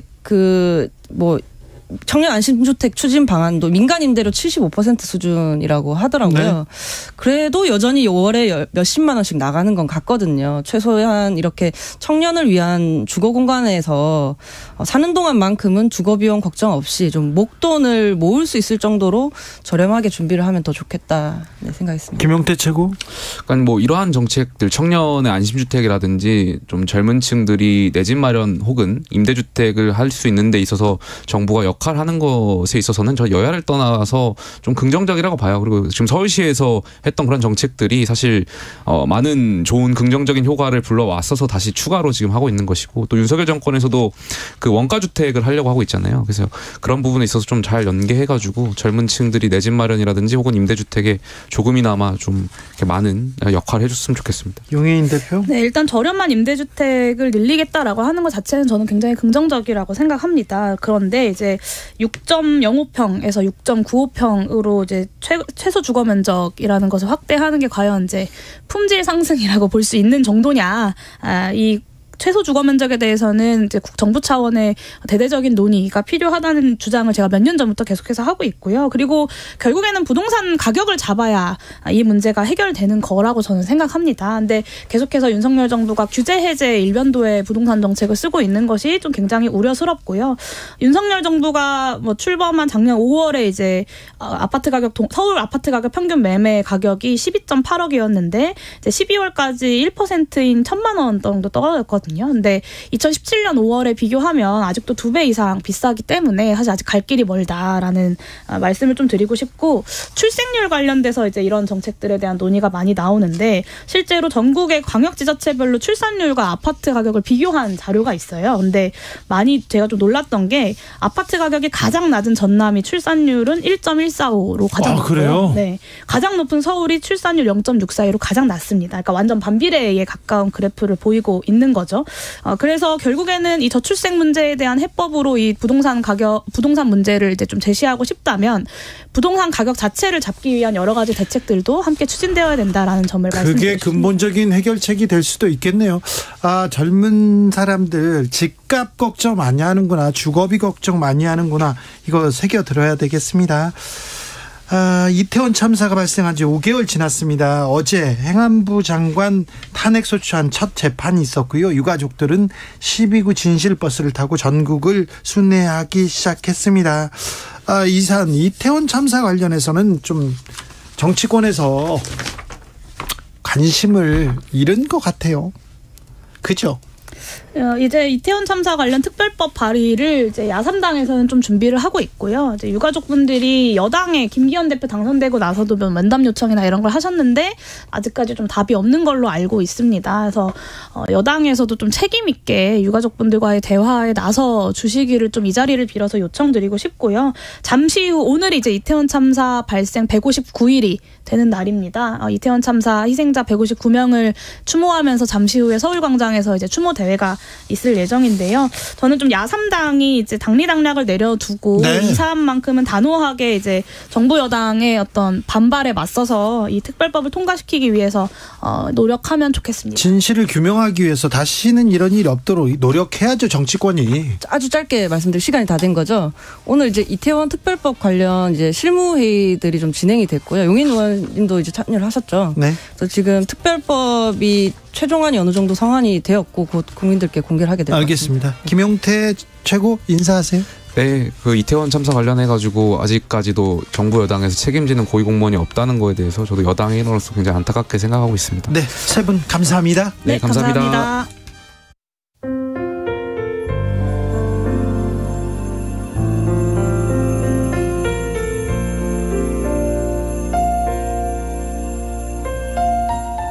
KBS 라디오 연중기획 희망충전 대한민국 528번째 이야기. 안녕하세요. 아나운서 이연주입니다. 성주는 26주 5일 미숙아로 태어났습니다. 망막 이상과 난청, 뇌출혈로 오랜 시간 병원 생활 후 뇌성마비 진단을 받았습니다. 이제 초등학교 3학년이 된 성주는 특수학급과 일반학급을 오가며 수업을 받고 있습니다. 하지만 친구들과 잘 어울리진 못합니다. 심한 지적장애로 소통이 어렵기 때문입니다. 일주일에 2번 언어와 물리치료를 받지만 다른 치료는 엄두조차 못 내는 현실. 늘어가는 병원비에 엄마의 한숨은 더 깊어집니다. 그런 마음을 아는 듯 내가 아파서 미안해 라며 먼저 손을 내미는 성주. 엄마는 성주를 보며 또 한 번 눈물을 닦습니다. 세상에 단 둘뿐인 성주와 엄마를 위해 사랑의 마음을 전달해 주세요. 여러분의 따뜻한 손길이 희망의 빛이 됩니다. ARS 060-700-1580 060-700-1580 한 통화 3,000원으로 희망을 선물해 주세요. KBS 라디오 연중기획 희망충전 대한민국은 초록우산 어린이재단, 인탑스 주식회사 그리고 청취자 여러분과 함께합니다. ARS 060-700-1580 한 통화 3,000원입니다.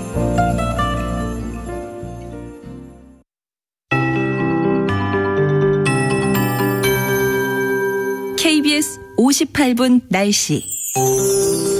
지금은 빗줄기가 약해진 곳이 꽤 있지만 강한 바람과 고파전은 여전합니다. 그리고 경남권 해안에는 호우특보가 발효 중인 가운데 강한 비가 여전히 내리고 있습니다. 제주 산지는 현재까지 400mm 넘게 온 곳도 있고요. 남해안 대부분 150mm 안팎의 많은 비가 쏟아졌습니다. 중부지방 역시 50mm 안팎의 다량의 비가 이어졌는데요. 내일까지도 비가 더 이어지겠습니다. 경남 지역으로 5에서 40mm, 그 밖에 전국 5mm 안팎의 비가 내리겠습니다.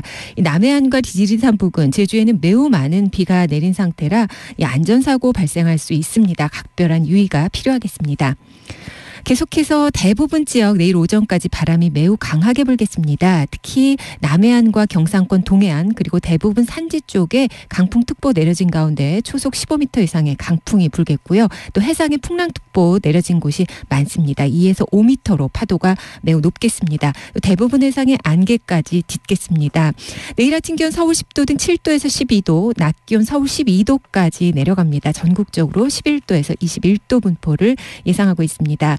오늘 밤부터 내일 아침 사이 서해안과 남해안, 제주 해안으로는 안개가 짙겠습니다. 지금 서울의 기온은 10.9도입니다. 강혜종입니다.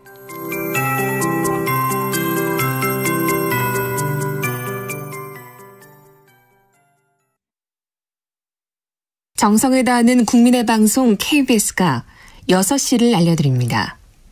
AM 711kHz, FM 97.3MHz, KBS 1라디오입니다. HLKA.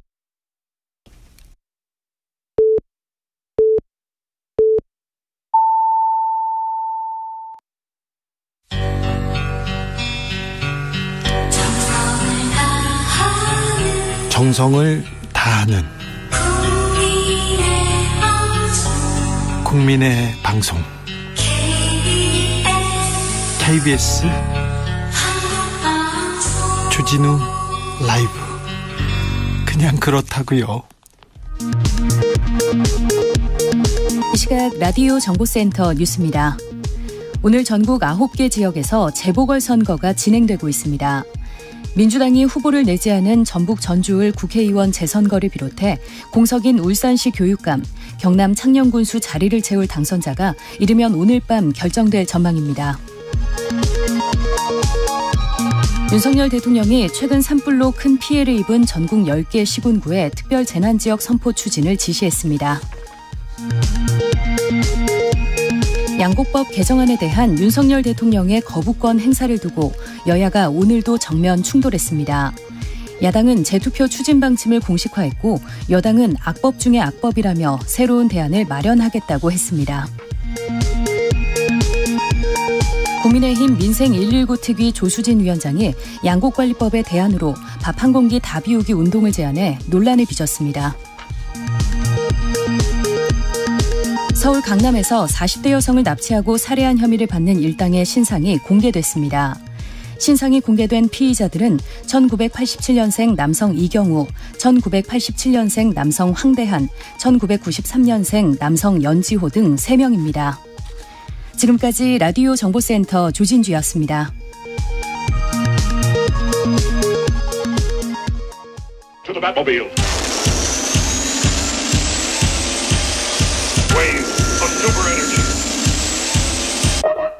주기자의 1분. 국민의힘 민생 119 위원장 조수진 최고위원 양곡관리법 개정안 대안으로 밥 한 공기 다 비우기 운동 벌이겠다고 합니다. 여성분들 같은 경우는 다이어트를 위해 밥을 잘 안 먹지 않는 사람 많다 이렇게 얘기했는데 여기서 여성이 나오고 왜 다이어트가 나오는지 여성 때문에 이게 쌀 소비 안 되는 거 아니잖아요. 다이어트 때문인 거 아니잖아요. 국민의힘 내부에서도 그게 무슨 대안이냐 이런 소리 나옵니다. 차라리 먹방 유튜버 찌양 당대표 시키는 게 낫지 않을까 이런 소리도 나오고요. 그런데요, 조수진 최고위원의 제안으로 전 국민이 쌀 소비 증진을 위한 정책 내놓기 시작했습니다. 최고위원들보다 훨씬 신박한 그런 아이디어 나옵니다. 조수진 의원 월급 쌀로 지급해라. 지급의 밥그릇은 조선시대와 비교하면 6분의 1 수준이기 때문에 밥그릇 크기를 키워야 된다. 죽을 금지하고 밥을 먹도록 해야 된다. 다이어트 금지법, 헬스클럽 개업 허가제, 다이어트 식품 판매 금지법, 공깃밥 무제한 제공법 제정하자 이런 얘기도 합니다. 밥 한 그릇 비울 때마다 주택 마일리지 제공하면 미분양 해결할 수도 있어요 이런 얘기도 하고요. 밥 2그릇 먹으면 세액공제 해주자 얘기합니다. 밥 6그릇 이렇게 먹는 사람은 군대 면제해주자 이런 얘기도 나오는데 이런 정책으로 계속해서 국민들한테 웃음을 사고 싶으신지요? 주기자의 1분이었습니다. 사랑이 떠나가도 가슴에 멍이 밥만 잘 먹더라. 한순간뿐이더라. 밥만 잘 먹더라. 죽는 것도 아니더라. 눈물은 묻어둬라. 당분간은 일만 하자. 죽을 만큼 사랑한 그녀를 알았단 그 사실에 감사하자.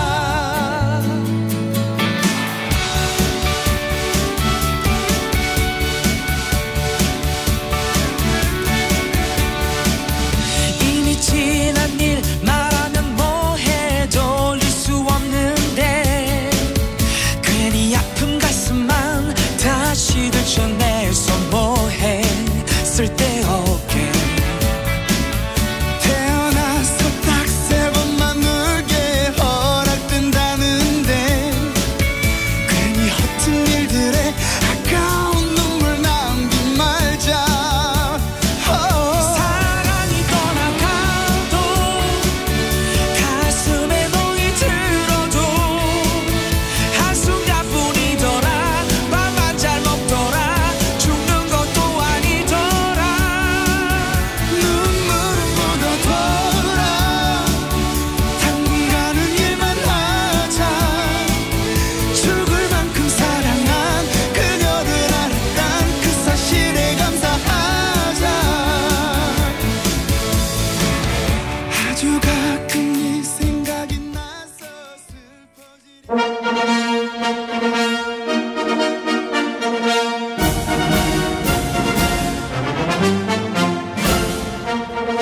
꽉 막힌 우리 정치의 맥과 혀를 시원하게 뚫어드립니다.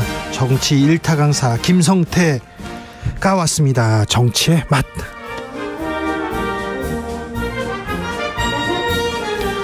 협치 전문 기술자 분쟁 조정 해결사 김성태 국민의힘 상임의장님 모셨습니다. 어서 오세요. 예, 안녕하세요. 김성태입니다. 네.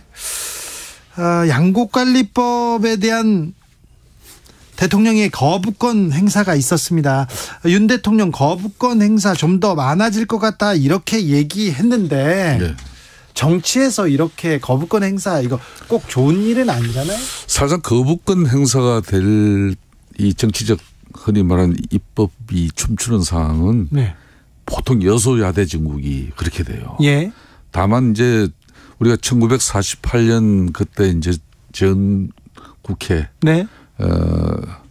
재헌의회가 이제 만들어지고 난 이후에 이 대통령 거부권 행사가 이루어진 게 한 74번 정도가 돼요. 예. 초대 대통령이 이승만 대통령이 45번인가 아마 제일 많았죠. 예. 이거는 그때 초대 대통령을 만든 정당이 한민당이라는 정당이 있었는데 이승만 대통령을 만들어 놓고는 그 다음부터 이제 당하고 협조, 당정 간에 쉽게 말하면 협조가 안 된 거죠. 예. 그러니까 그때 막 이승만 대통령 입장에서는 엄청 이 거부권을 남발했습니다. 예. 그렇지만은 이 행정수반 국가의 원수의 이 거부권은 또 아주 헌법상의 고유한 중요한 권한입니다. 뭐 53조에. 네. 그러니까 이제 이 거부권이라는 이 자체도 고대 로마 시대의 비토. 네. 비토가 고대 로마 시대에 나온 네. 정치 용어예요. 그러니까 그때도 이제 이 거부권이 나온 거죠. 그래서 이제 미국 같은 경우도 미국 초대 대통령이 그 조지 워싱턴 아닙니까? 네. 이 양반도 거부권을 2번이나 행사해요. 네. 알겠어요. 오늘 의장님 왜 이렇게 공부 많이 하셨어요? 이렇게 문자를 많이 쓰세요? 아니 이건 이제 제가 원내대표를 할 때도 그래요.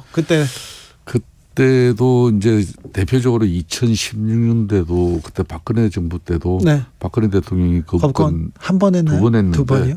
그 중에 한 번이 이제 당시 이제 유승민 원내대표하고 민주당하고 합의한 국회법 개정안이에요. 네. 그래서 이제 국회법 개정이라는 거는 대통령이 뭐 시행령은 이렇게 행정으로 할 수 있는 행정입법으로 할 수 있는 걸 이제 앞으로 국회에서 심의를 하겠다.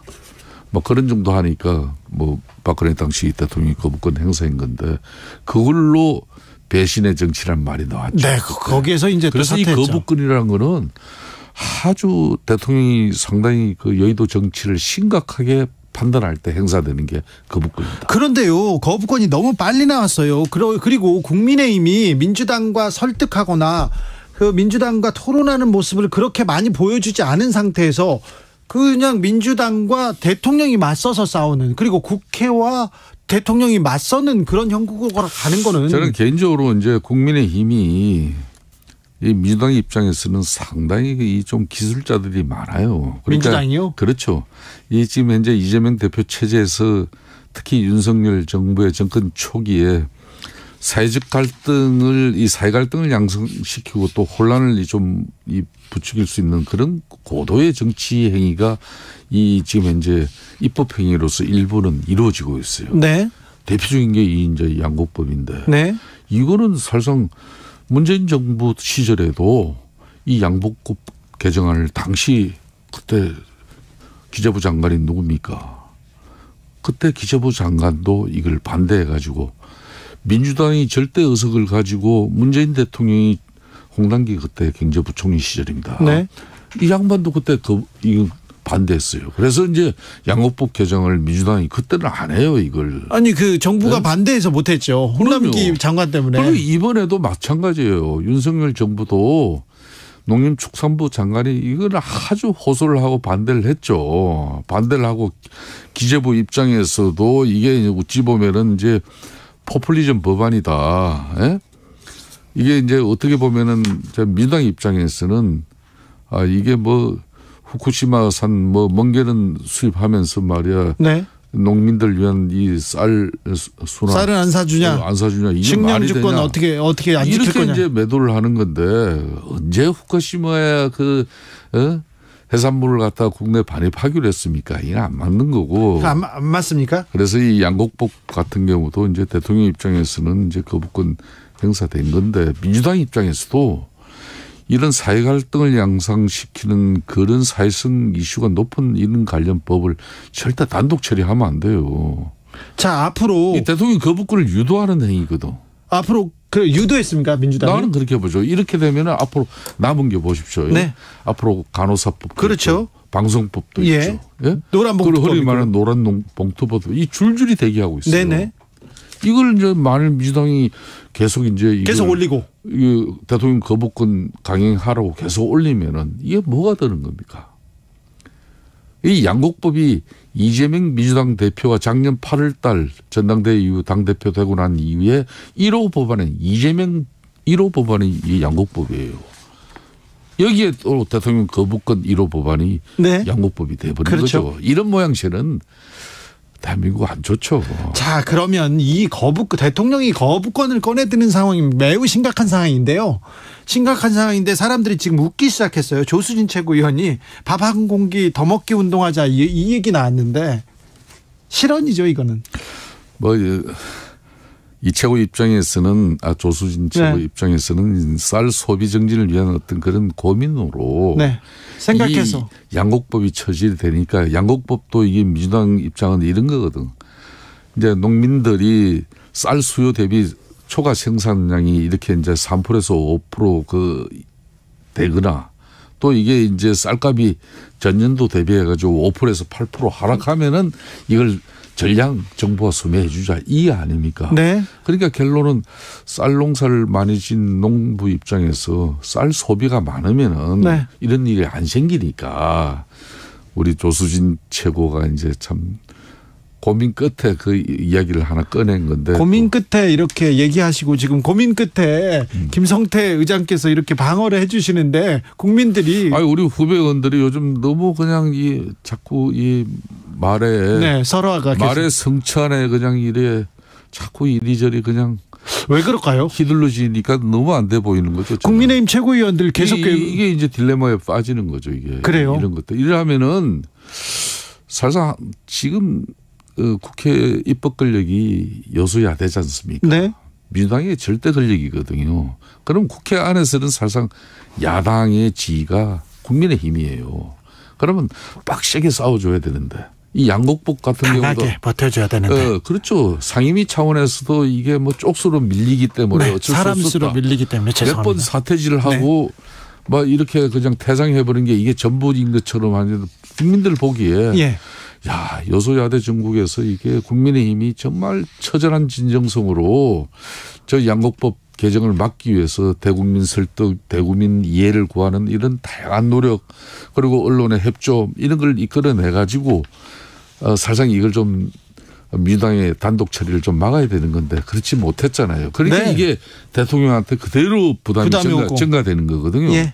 그래서 앞으로 좀 방송법이나 이제 좀 민주당 입장에서도 좀 국민의힘 이 여소야대에서 너무 일방적인 그 단독 플레이 너무 하면 안 좋아요. 민주당의 단독 플레이인가요? 아니면 국민의힘은 그냥 쳐다보고만 있는 거 아닙니까? 저는 이게 뭐 정치한 사람 입장에서 그래요. 좀 민주당에서도 좀 이 흔히 말하는 실력 있는 선수들이 이재명 대표 체제에 이런 사회 갈등을 계속 양상시킬 수 있고 또 때로는 혼란을 부추길 수도 있는 그런 법안들을 계속 해내면은 윤석열 정부가 곤혹스러워진다는 걸 너무나 잘 알고 이렇게 하는 거예요. 계속 들고 올 것이다. 그렇죠. 네.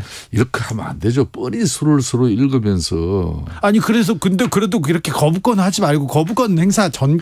그러니까 보십시오. 자꾸 제가 이제 과거에 예를 들어도 노무현 대통령 같은 경우도 거부권 행사를 6번 했어요. 그러니까 당시 그 앞에 이제 노태우 대통령 같은 경우는 이때도 노태우 대통령 때도 그때 한 7번인가 8번인가 했어요. 문재인 정부에서는 한 건도 없었습니다. 지금 이때도 지금 이제 윤석열 정부도 거기가 다 여소야대죠. 아, 예. 자, 그래요. 자, 그런데 그 얘기 하셔야 되는데, 전광훈 목사를 두고 김기현 대표와 설전을 벌이는 홍준표 시장 어떻게 보십니까? 아무래도 홍준표 시장이 막 할 이야기는 늘 하지 않습니까? 네. 시적절하게 하는 분이죠. 네. 그렇게 함으로써 뭐 대구시장의 행정가로서의 존재가 아니라 네. 그래도 중앙 정치 무대에 늘 그래도 자기 있다, 홍준표 살아있다 이렇게. 홍준표라는 이름 석자를 남기고 있지 않습니까? 네. 그런 측면에서는 정말 탁월한 분이죠. 네. 자기 정치에 대해서는 탁월하죠. 정치는 어찌됐든 간에 네. 살아있어야 돼요. 네. 정치인이 존재감 없어져 버리면은 뭐 지나가는 개도 알아주지 않는다는 말이 있잖아요. 그렇습니까? 예. 네. 존재감 뭐 홍준표 시장이 그렇게 얘기하는 건 어찌 보면 당연합니까? 네. 아니 뭐 당연하다기보다는 네. 끊임없는 이제 중앙 정치에 자기가 이 뭐 소홀하지 않는 그런 뭐 좀 뭐 최선을 다하는 그런 어떤 노력이 있는데 그러다 보니까 대구시장은 어떻게 할래? 대구시장은 뭐하고 이렇게 자꾸 중앙 네. 정치만 쳐다보느냐. 김기현 대표가 그렇게 한마디 했어요. 뭐 네. 또 자, 이제 볼상사는 또 이야기도 있죠. 네, 이 논란 키우면 안 된다. 좀 조용히 해라. 이렇게 지방 정치에 매진해라. 이렇게 얘기하니까 홍준표 시장이 아니 정광훈 목사한테는 한마디도 못 하고 네. 얘기하는데 정광훈 목사하고 국민의힘 선을 그어야 됩니까? 우리 홍준표 시장님 선배님도 네. 좀 이제 우리 김기현 대표가 네. 당 대표도 이제 한 달밖에 안 됐지 않습니까? 어찌 보면은 당 대표로서 그 막중한 책임감에 예.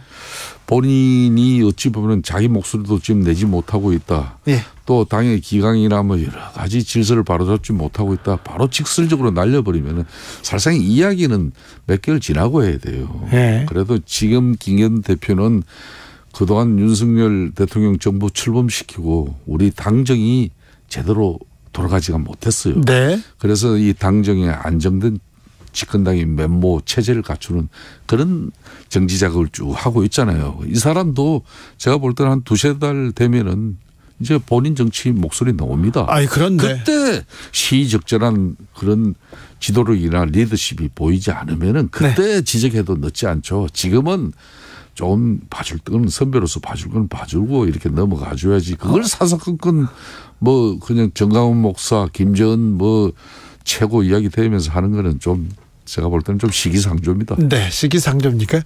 아무튼 홍준표 시장이 비대위까지 얘기했어요. 이거는 뭐 제가 김기현 대표라도 네. 상당히 좀 마음이 언짢아질 수밖에 없는 사안이죠. 그렇죠. 예, 정치하는 사람들끼리. 이 얘기 또 좀 해보겠습니다. 예. 심평 변호사가 예. 이렇게 그 강성 지지층을 향해서 가면 안 된다. 왜 대구만 가냐 이러면서 중도층 확장을 위해서 총선을 위해서 중도층 확장을 위해서 이렇게 가면 안 된다 쓴소리를 했습니다. 그러자 이용우 의원은 윤석열 후보의 수행실장이었습니다. 나서서 크게 반발했습니다. 반박하니까 아이고 제가 나이값 못했습니다. 심평 변호사 갑자기 사과하고 있습니다. 근데 심평 변호사 맞는 말 한 거 아닙니까? 저는 심평 변호사가 이제 뭐 대구에 네. 뭐 TK 어떤 지역 정서를 가지고 하신 발언은 아니에요. 예? 이게 이제 내년 4월 총선을 앞두고 특히 121석이 걸린 이 수도권 선거 서울, 경기, 인천에서 지금 이 분위기면 절대적으로 위험하다. 네. 그러니까 좀 수도권의 정서라는 것은 상당히 합리적이고 객관적이고 균형성을 가지고 있거든요. 그렇기 때문에 우리 당이나 당정이 좀 너무 오른쪽 우리 진영의 오른쪽의 어떤 입장과 목소리가 너무 커 보이면은 네. 결국은 수도권 선거에서 문제가 생긴다는 거다. 네. 그 문제라는 거는 중도층에서 발생한다는 겁니다. 예? 뭐 그런 측면에서 저는 심평 변호사의 이야기는 네. 뭐 어떤 연유에서 나왔는지 그거는 모르지만은 저는 뭐 일정 부분 또 할 이야기는 한 거죠. 할 얘기를 했는데 이용 의원, 초선 의원이 윤핵관이 나서서 이렇게 저격해버리면 뭐 말하겠어요? 이거 너무한 거 아닙니까 이거? 윤핵관 무서워서 이거 얘기하겠습니까? 그럼 뭐 좀 그렇게 뭐 인신모욕이나 이런 건 아니면서도 좀 이제 뭐 이용 의원 나름대로의 좀 뭐 이 부분에 대한 자기 인식이 있겠죠. 그렇습니까? 저는 그 정도로만 이해를 하고 있습니다. 너무 또 다 이렇게 두루두루 이렇게 얘기하는데 아니 뭐 당을 사랑하는 사람들 총선 승리를 위해서 얘기할 수도 있는데 이렇게 윤핵관 무서워서 뭐 얘기하겠습니까? 심평 변호사가 저희 방송에 오기로 해놓고요. 이런 문제를 못 오겠다고 말을 아끼라고 한다고 이런 얘기를 하시더라고요. 그래요? 네. 그렇다고 심평 변호사님도 방송 또 안 오시고 네. 금방 그렇게 또 뭐 입장을 또 그렇게 자괴감을 가질 정도로 그런 입장으로 가질 필요는 없죠. 아, 근데 압박이 심했나 봐요. 할 이야기는 그래도 하시고 네. 예. 좀 우리 당이 이제 뭐 이런 여러 이 정도 아량은 있어야 될 거 아니에요. 뭐 다양성을 갖춘 그런 여러 가지 논쟁이나 토론도 활발하게 이루어지는 당이 되어야죠. 아량이 없는 것 같아요. 아, 이거. 그 뭐 당 지도부가 한 이야기도 아니고. 네. 그 부분은. 대일 외교를 두고 여야 정쟁 길어집니다. 민주당에서는 내일부터 후쿠시마 방문하겠다. 거기 가서 좀 알아보겠다 얘기하는데 이 문제는 어떻게 보십니까? 글쎄요. 오늘 뭐 민주당 의원들께서 일본 대사관 앞에 가서 이제 뭐 항의 방문하고 일본 공사 만나고 나왔지 않습니까? 네. 뭐 이런 뭐 다각적인 뭐 야당 입장에서 정치적인 활동을 하는 거는 그거는 뭐 민주당 입장이에요. 예. 다만 한일 관계를 정상화하는 과정에 이게 뭐 어찌됐든 간에 국민들 반응이 그렇게 뭐 저희 국민의 입장이나 용산 입장에서도 좋지 않다는 건 다 알고 있습니다. 그렇지만 불가피하게 한일관계 정상을 위한 어떤 대통령의 고뇌에 찬 결심과 결단이 있죠. 이걸 용산이나 좀 우리 당이 좀 치밀하게 사전 준비나 뒷받침을 하지 못한 그런 누는 있어요. 그렇다고 해서 이제 한일관계 개선의 그런 물꼬를 이제 만들었는데 다시 이걸 원점으로 되돌린다는 것은 이건 너무나 외교적으로 큰 손실이죠. 막 그런 차원에서 민주당 입장에서도 좀 적당히 해 주시면 저는 고맙겠다는 입장을 가집니다. 알겠어요. 정치인의 한 사람으로서. 네. 네. 하영재 의원 영장이 기각됐습니다. 네. 이 민주당한테 압박이 될 거라는데 별로 압박을 갖진 않는 것 같은데요. 그게 민주당이에요. 보십시오. 우리 당 같은 경우는 전에 건성동 전 원내대표 같은 경우도 네. 과거에 뭐 이런 상황이 왔을 때 본인이 자진해서 구속 적부심 심사를 본인이 직접 가서 받았어요. 네. 그렇게 함으로써 국회 체포 동의안 표결 자체를 없애버렸습니다.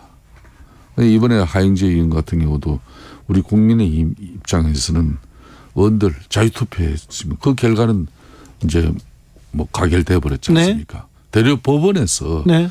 증거인멸과 도저히 우려가 없다 해서 지금 네. 풀어준 거 아니겠습니까? 자백하셨어요? 예. 그런 측면에서 이재명 당대표 입장에서도 지금 워낙 많은 내용이 이제 뭐 그런 수사가 이루어지고 기소가 되고 있는 그런 상황 아닙니까? 그러니까 이제 뭐 지난 거는 지난 거고 네. 앞으로 상황에 대해서는 본인이 더 이상 민주당도 그걸로 볼모 잡히면 안 되잖아요. 민주당 입장에서도 예? 왜 방당 국회가 되고 그런 상황이 오면 또 야당 탄압이고 정치 보복으로 이렇게 프레임을 씌워가는 거는 이건 맞지 않잖아요. 맞지 않습니까? 않죠. 네. 우리 그건 주진우 기자가 너무 잘 알잖아요. 마지막으로 하나만 더 물어볼게요. 국민의힘 정광훈 목사가 그렇게 셉니까? 국민의힘에서? 세기보다는 이 사람이 좀 개성 있는 목소리를 가지고 있는 거죠. 개성 있는 목소리다. 또 이건 또 신선한 또 학설입니다. 네. 말 조심해야 된다. 네네네. 네, 조심해야 되고 이제 정광훈 목사의 입장에서 좀 우리 보수 진영에서 보면 맨 오른쪽의 목소리 아닙니까? 예. 그 오른쪽의 목소리에 또 이렇게 또 열광하시는 또 지층이 일부는 계시죠. 예. 그분들이 사실상 우리 당의 또 책임당원으로 이렇게 많이 또 당원 가입이 되신 부분도 있습니다. 예, 그렇다고 해서 우리 당내 지도자들이나 의원들이 그게 너무 연연을 하면 안 되는 거죠. 네. 민주당 입장에서도 좀 정북적이고 극자적인 목소리를 내는 맨 왼쪽에 선수들이 있다고 해서 거기에 함몰되어 버리면 문자 폭탄 터지고 그냥 얻어맞지만은 네. 그래도 민주당이 건강해진 다양한 목소리가 있으니까 민주당이 유지되는 거 아닙니까? 아, 참 김성태 의장은 참 안 걸려드네. 하나 이렇게 걸으려고 했는데 안 걸려. 근데 국민의힘 최고위원들한테는 좀 강의가 필요한 것 같아요, 의장님의. 이게 좀 요즘 이제 본인들이 여러 행태로 분발을 하려고 하는데 네.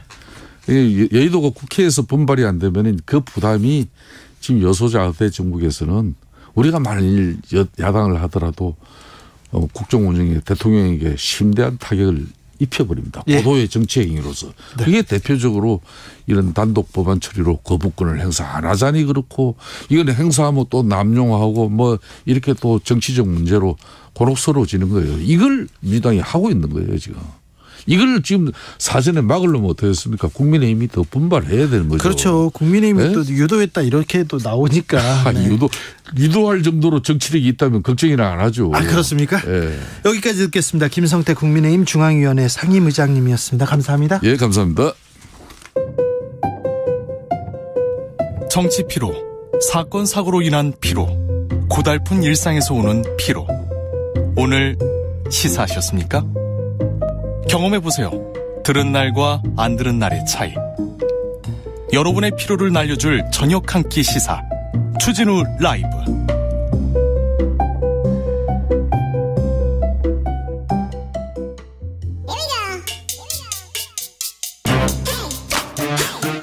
과학을 향한 진지한 고민, 과학가의 수다.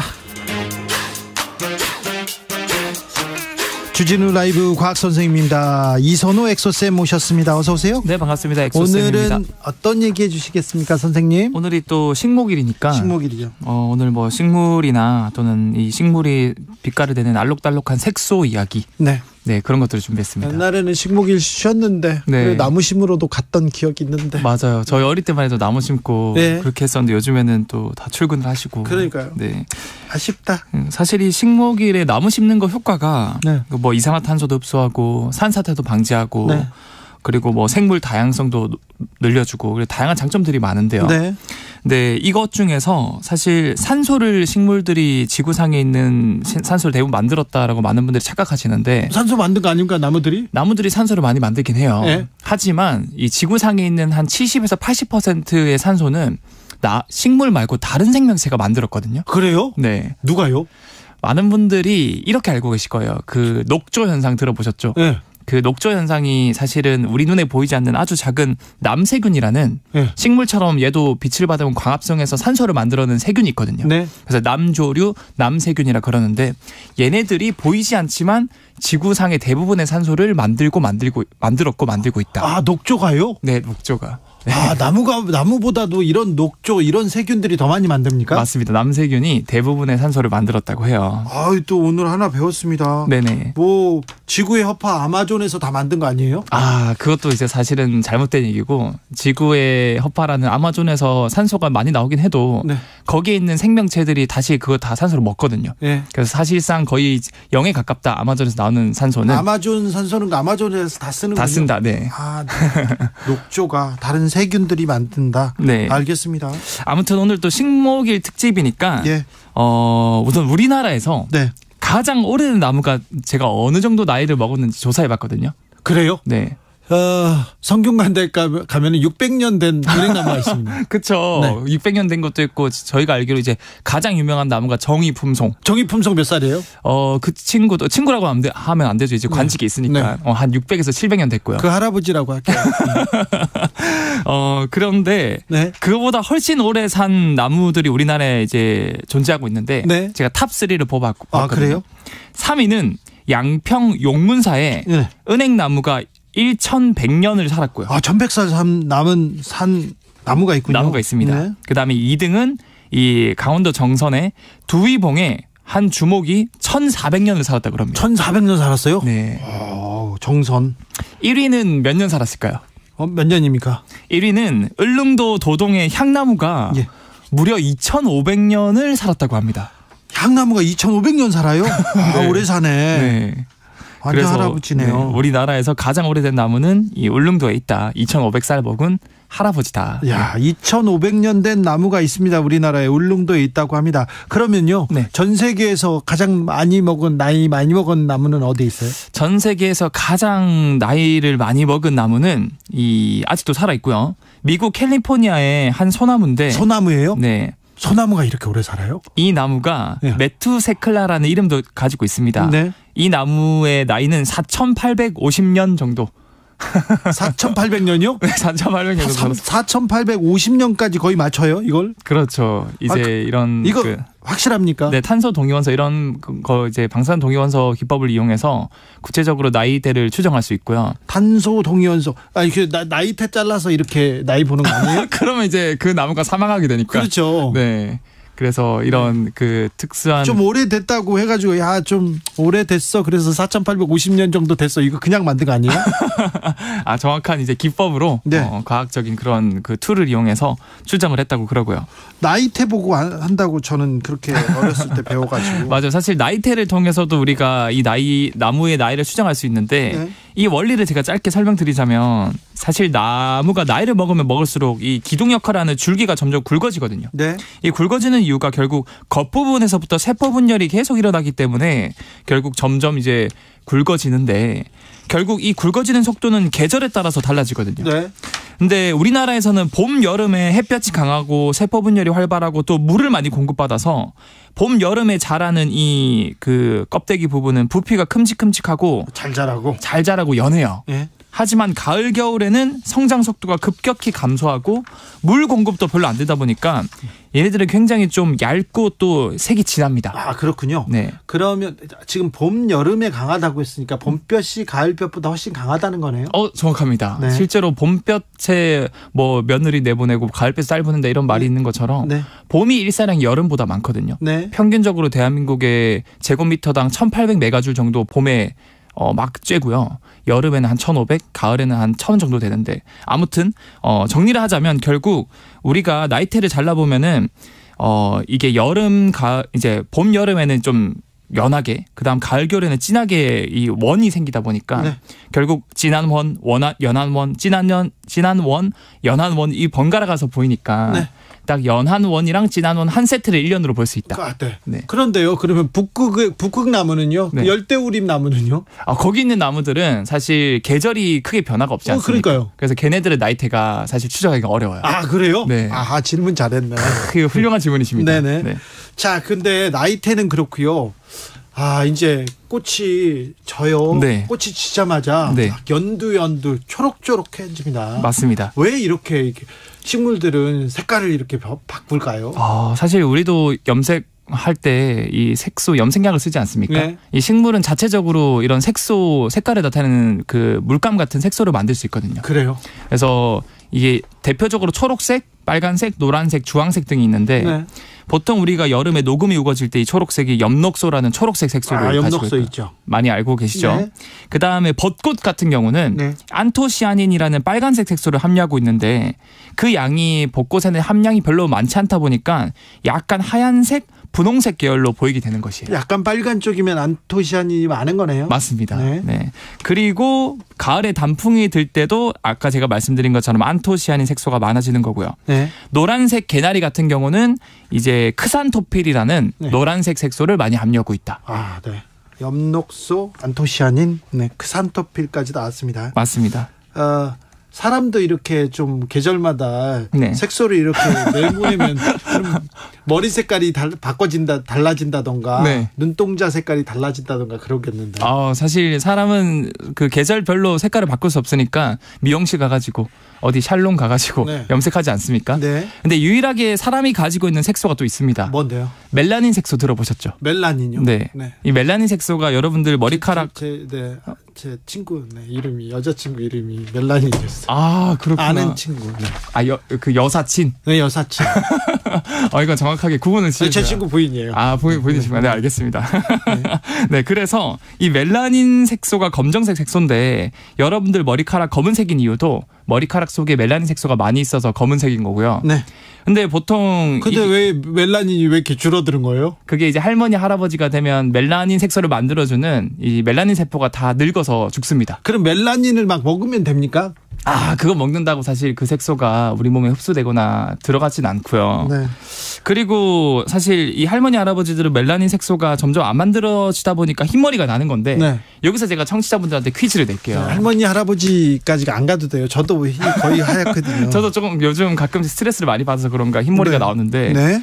왜 탈색을 하면 그러면 할머니 할아버지처럼 색소가 빠져서 흰머리가 돼야 되는데 노란 머리가 될까요? 그렇죠. 네. 왜 그렇습니까? 그거는 사실은 우리 몸에는 두 가지 색소가 사실 존재해요. 예. 그래서 제가 방금 말씀드린 검정색 색소를 유멜라닌이라 그러고요. 네. 그거 말고 우리 몸에 조금의 색소 페오멜라닌이라는 노란색 색소가 또 하나 더 있거든요. 예. 그래서 우리 머리카락에는 유멜라닌이랑 페오멜라닌이 있는데 탈색을 하면은 검정색 색소인 유멜라닌이 벗겨지고 노란색 색소인 페오멜라닌은 남아 있어요. 그런데 동양인은 검은 머리고 네. 서양인들은 약간 노란 머리잖아요. 맞습니다. 이 색소 때문이에요.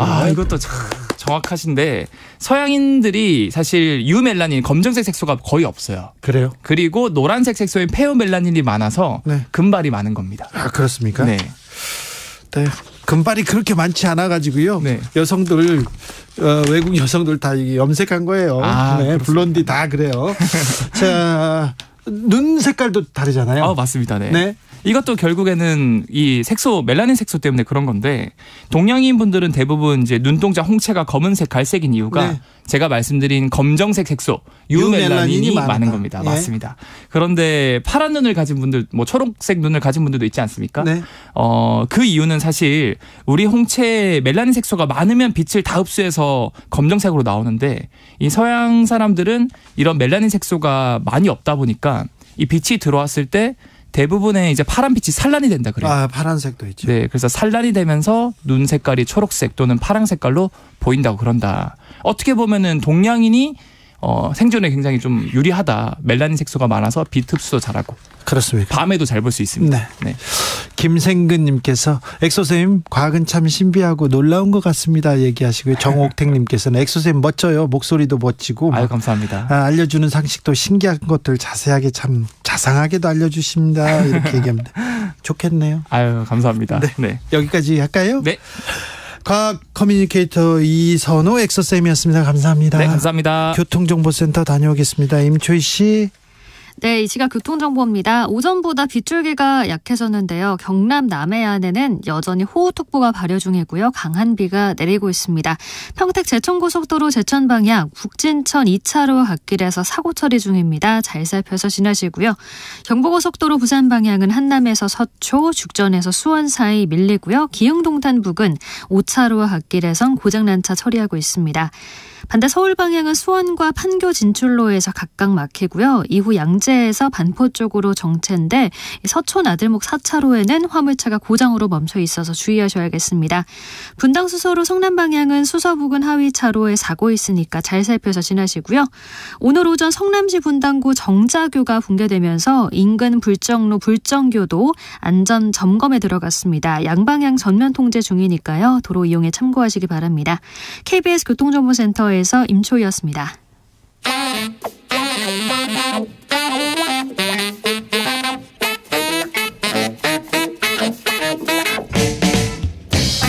세계는 넓고 이슈는 많다. 우리의 시야를 국제적으로 넓혀봅니다. 국내 뉴스, 국제 이슈 다 덤벼라. 지금은 글로벌 시대. 국제적 토크의 세계로 들어가 보겠습니다. 군사 외교 안보 전문가 김종대 전 의원 어서 오세요. 안녕하십니까. 세계적인 평론 스케일 임상훈 인문결 연구소장 어서 오세요. 안녕하십니까. 네. 한미 정상회담 준비가 되고 있는 것 같은데요. 뉴스가 나오기 시작하는데 준비가 잘 되고 있나요? 안보실 괜찮습니까? 그 후에는 다른 또 바람 불지 않습니까? 이게 말이죠. 월드컵 본선 앞두고 국가대표 선수가 왕창 바뀐 거거든요. 아니 지금 감독도 바뀌고. 감독 바꿨어요. 감독부터 핵심 선수 다 바뀌었어요. 네, 한 달 앞두고요. 한 달도 안 남았어요. 자신이 있나 보죠. 자신 있다고 그렇게 바꾸는 거 아니에요. 그런가? 자신 있으면 바꿀 수 있는. 예. 아니 그런데 별 내용이 없으면 바꿔도 돼요. 별 내용이 있다면야 모르겠는데 네. 예, 저 사람 없어도 돼. 저 선수 없어도 돼. 저 감독 없어도 돼. 왜? 어차피 질 거니까. 뭐 이런다면 관계없는 거죠. 그러나 이거는 국가의 품격이 걸린 문제이기 때문에 그렇게 우스갯소리로 할 수 있는 얘기는 아닙니다. 제가 그럼요. 보기에는 이 사건의 세 가지가 아직 마무리가 안 됐습니다. 아주 핵심적인 이 황당한 사건에 있어가지고 세 가지 핵심이 뭐냐. 네. 누군가 블랙핑크 레이디 가가의 미국 공연은 분명히 추진했다. 추진했다. 네. 그것도 소속사가 그런 제안을 받았다고까지 밝히는 걸 보니까 추진 세력이 있는데 그게 안 밝혀지고 있는 거예요. 그거 국내에서 했을 가능성 크죠. 아니 비용을 우리가 분담한다. 그렇게 되는 건 미국이 초청했던 미국 부담인데. 그렇죠. 예, 그러면 국내에서 이걸 누가 추진했으면 그 추진한 세력의 힘이 얼마나 세면 안보실장까지 날리냐 이거예요. 그럼 블랙핑크 추진했던 사람들이 블랙핑크 공연 추진한 사람들이 지금 안보실장을 날린 겁니까? 아니 그렇죠. 예, 발원지는 거기니까. 두 번째 해결이 안 된 건 뭐냐 하면은 윤석열 대통령은 공식 개통 그 안보실과 다른 라인에서 이 안보실이 미국 요청을 묵살했다 5차례 이상 이렇게 보고를 받고 이 공직 감찰이 시작된 거거든요. 그 감찰 결과 3명이 날아간 겁니다. 1번이 김일범 의전비서관, 2번이 이문희 외교비서관, 3번이 김성한 안보실장. 이 문제로요? 네. 다 같은 공직 감찰의 연장선에서 하나의 사건으로 날아간 거예요. 네. 그러면은 이게 그 공직감찰이란 건 공직기강 비서관으로 추정이 되고 네. 이시원 공직기강 비서관이죠. 그런데 윤 대통령이 어떻게 다른 라인이라는데 그 라인이 어딥니까? 공식 라인이 어디 아니라면? 그러니까 이 정부에 이 정보가 유통되고 이것이 소비되는 어떤 우리가 모르는 비공식 라인이 뭐냐 이거예요. 예. 안보실이 아닌 누구로부터 이게 시작된 거냐는 거예요. 제보를 받은 거니까. 예, 세 번째 해결이 안 된 문제가 있습니다. 네. 지금 이번에 그 외교비서관 의전비서관은 왜 책임을 졌냐 하면은 미국 대사관이 보낸 전문을 봤다. 네. 거기에 미국이 이거 블랙핑크 레이디 가가 이거 어떻게 할 거냐고 문의하는 걸 5차례 안보실로 외교 전문이 왔는데 예. 이걸 보고도 조치 안 했다. 예. 이 사유거든요. 예. 그렇다면 당연히 안보실 전체가 공직감찰을 받아야 되는데 김태효 1차장은 왜 무사하냐는 거예요. 그렇죠. 네. 그다음에 들어온 사람들이 더 기겁을 할 내용인데 현재 외교부 2차관 이도훈 차관이 그 대외전략비서실에서 MB 때 김태효 비서관 밑에 있었고 지금 미국 대사 나간 조현동 신임 미국 대사가 김태효 그렇고. 차장 밑에 있었죠. 그다음에 지금 안보실 2차장 임성득 차장이 김태효 전략비서관 밑에 있었고 김태효 체제로 다 그냥 꾸려졌네요. 그다음에 이종석 국방부 장관이 육군 대령일 때 대외전략비서실의 행정관이었고 보십시오. 완전히 1인 전화예요. 그리고 여기는 책임도 안 물어요. 이거 어떻게 된 겁니까? 그러니까 이게 선별적 공직감찰이라는 게 뭐냐 이게. 어떤 사람은 한일 정상회담이나 이런 후폭풍에 더 책임을 져야 되는데 네. 그런데 까딱없어요. 오히려 그러니까 더 강화됐네. 이런 부분들을 보면은 이 전체가 좀 이상하다는 겁니다. 이 세 가지 문제가 지금 그대로 안 풀린 상황에서 이제 한미 정상회담에 이게 어떤 영향을 줄지가 지금 우리가 눈여겨봐야 될 대목이 돼버린 거예요. 네. 그렇게 보면은 지금 이게 그 한국 경제의 근간을 뒤흔드는 공급망 재편에 관한 게 이번 한미 정상회에서 잘못 처리되면 우리도 일본 같이 됩니다. 일본도 그때 아무것도 아닌 일인 줄 알았는데 플라자 합의해놓고 잃어버린 40년 된 거예요. 지금 그때는 아무것도 아니고 이번 한미 정상에서 별거 아닌 것 같아도 역사는 지나가 보면 그때가 분기점이었다. 예. 그 순간이 분수령이었다. 이 순간이 지금 우리한테 다가오고 있습니다. 지난번에 조 바이든 대통령을 윤석열 대통령이 만났을 때 예. 웃고 그냥 뭐 사진 찍고 좋았잖아요. 나중에 보니까 예. 반도체 관련해서 예. 수많은 일들이 벌어지고 있었던 거예요.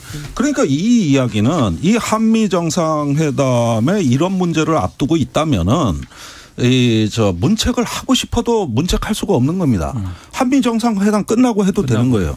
그러면 이 황당한 일들과 우리가 모르는 거대한 중력장이 느껴지나 볼 수 없는 존재. 블랙핑크 공연을 추진한 세력. 이런 어떤 블랙홀 같은 존재가 있고 대통령이 뜻밖의 라인에서 정보보고를 받고 이런 전체가 구성해내는 앞으로 정상 외교의 가장 결정적 순간들. 여기서 우리는 무엇을 앞으로 목격하게 될 것인가. 네.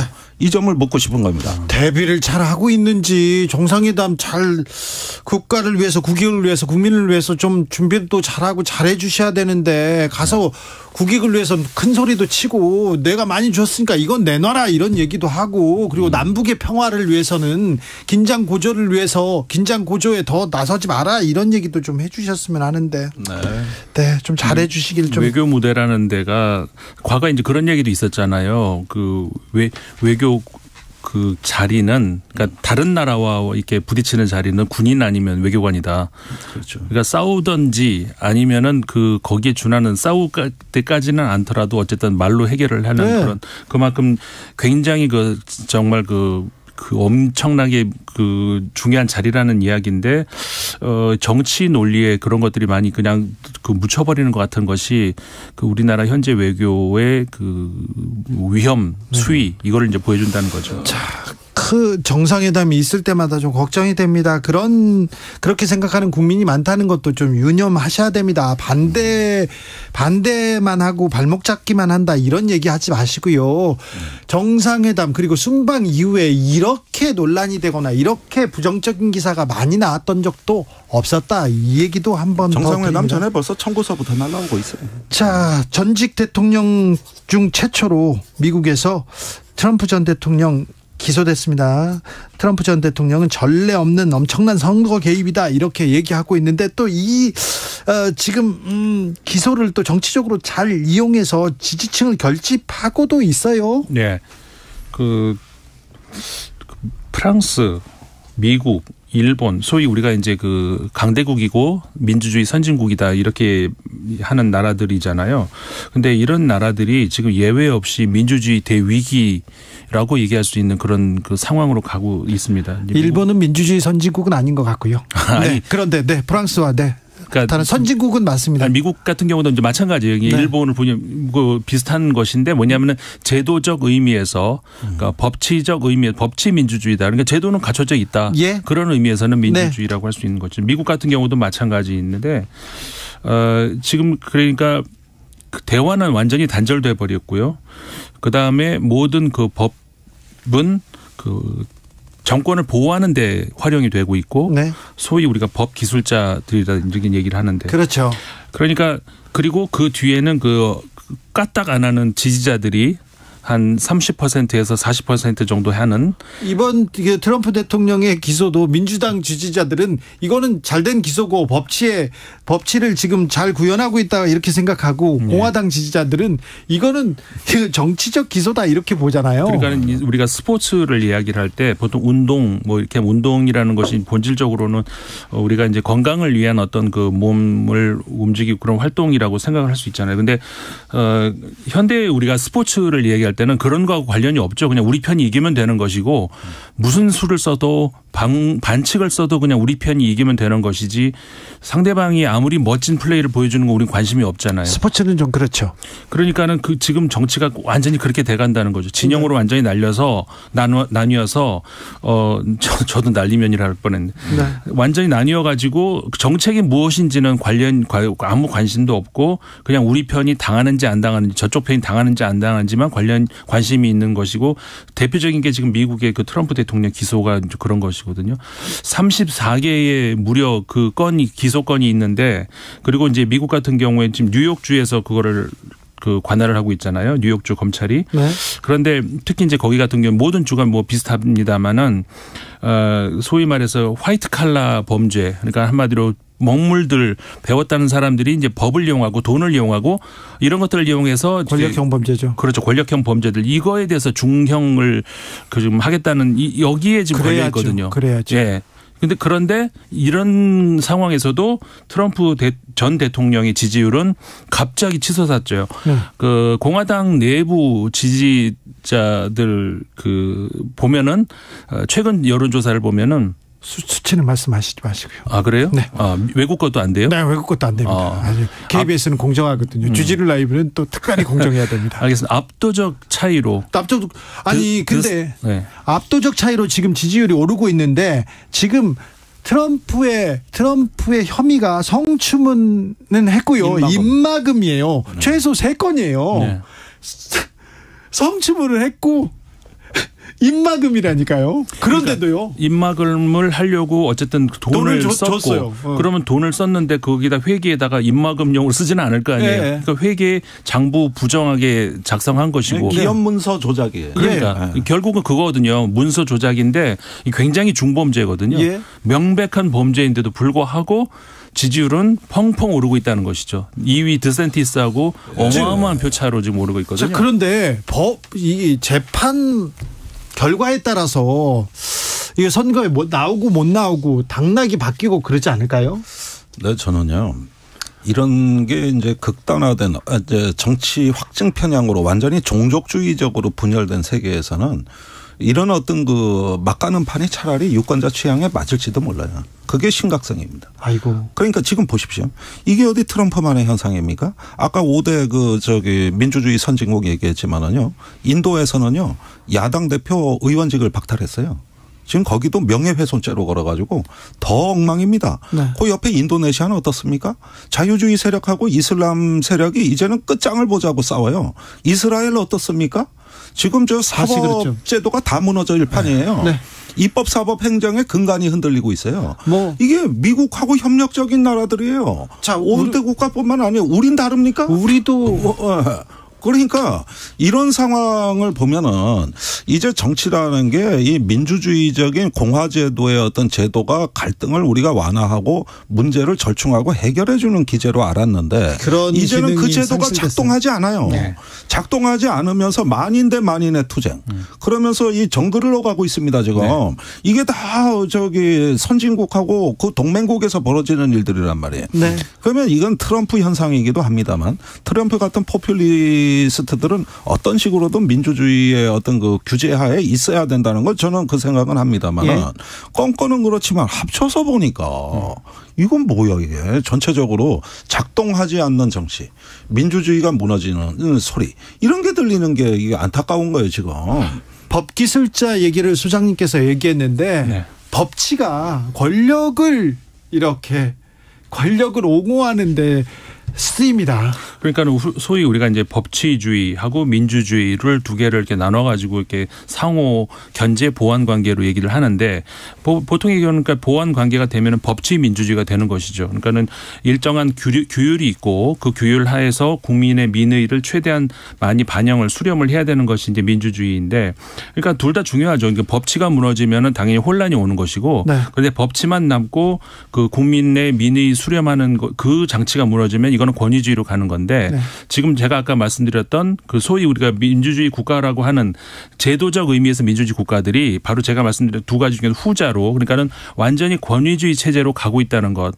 그러니까 지금 전부 아까 제가 말씀드렸던 그 나열했던 그 나라들이 똑같이 가고 있거든요. 네. 프랑스도 그래요. 지금 네. 똑같이 미국이 대표적 그런 것이고 그게 이제 우리가 이제 민주주의가 이제 역사도 많이 됐고 작동이 제대로 잘하고 있다라고 생각할 수 있지만 최근 21세기 들어서 우리는 가까이 있으니까 보이지 않죠. 마치 그 더운 물에 달궈지는 개구리들 같아요.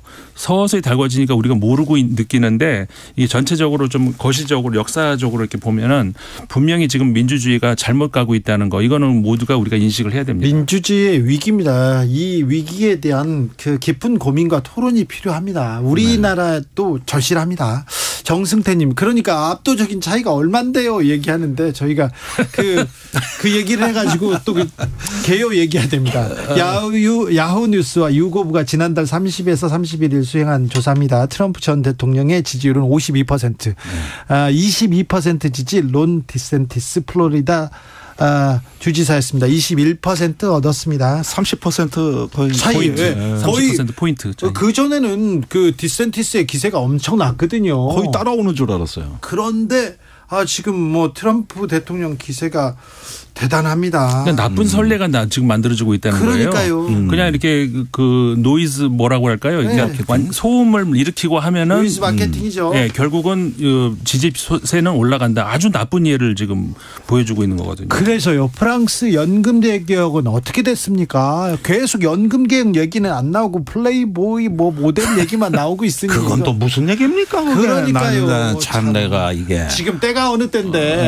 네. 아니 이제 그분이 최고위원 인지 좀 장관이잖아요. 프랑스 그러니까 장관인데 아니 그러니까 이게 때를 지금 잘못한 건데 그 장관은 나름대로 뭐 이유는 있어요. 페미니스트고 그리고 이제 그분이 계속해서 주장하는 것이 네. 뇌색녀. 알았어요. 존중 다 좋은데 지금 때가 어느 때인데요. 그러니까 왜 하필 지금 그 시끄러운데 지금 그걸 꺼내냐. 그래서 프랑스 연금은 어떻게 돼가고 있어요? 지금 그 적으로는 입법 차원에서는 다주 통과가 돼버렸어요. 예? 지난번에도 말씀드렸지만 하원에서 표결 없이 바로 그냥 건너뛰어버렸잖아요. 헌법 네. 조항을 드리는데 제가 그래서 아까 말씀드린 거거든요. 법 기술자들 헌법 조항 끌어들여가지고 하원 그 토론마저도 통과해버리고 건너뛰어버리고 그냥 법으로 우리 법으로 보장되어 있는데 그냥 그거예요.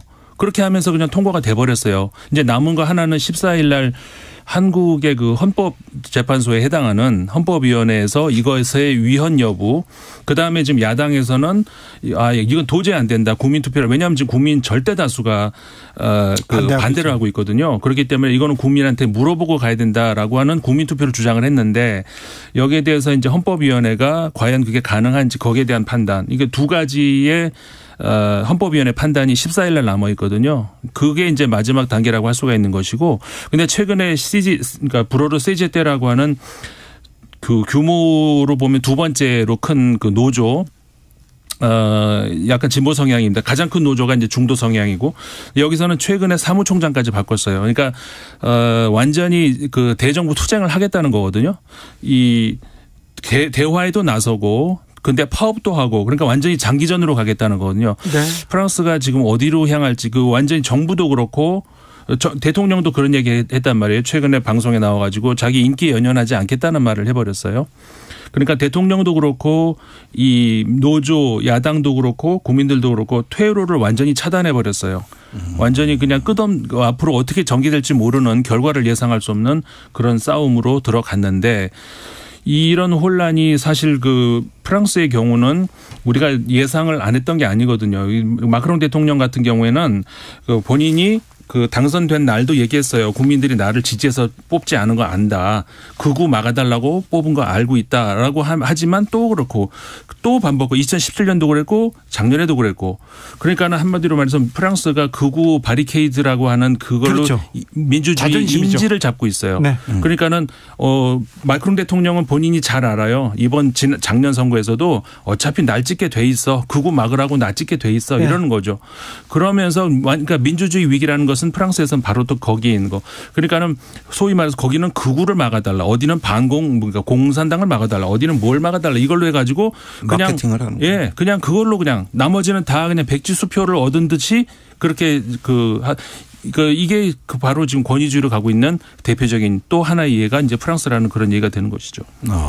그러니까 극우를 막기 위해서 비슷해져가는 이런 어떤 거 참 비극적인 결과인데. 언제 한번 왜 현대 민주주의는 무너지는가? 네. 21세기형 어떤 새로운 정치 이념은 뭔가 이제는 이 논의가 시작돼야 될 것 같아요. 그렇습니다. 이 민주주의가 과거의 민주주의에 우리가 안주했는데 네. 지금 위기가 닥친 거예요. 네. 모델을 수정을 하고 고쳐야 될 시기가 서서히 온 것 같아요. 지금 고민해야 할 때인 것 같습니다. 김종대, 임상훈 두 분 감사합니다. 고맙습니다. 주진우 라이브 여기서 인사드리겠습니다. 상품 받으실 분 주진우 라이브 홈페이지에서 찾아가십시오. 내일 오후 5시 5분에 돌아오겠습니다. 주진우였습니다.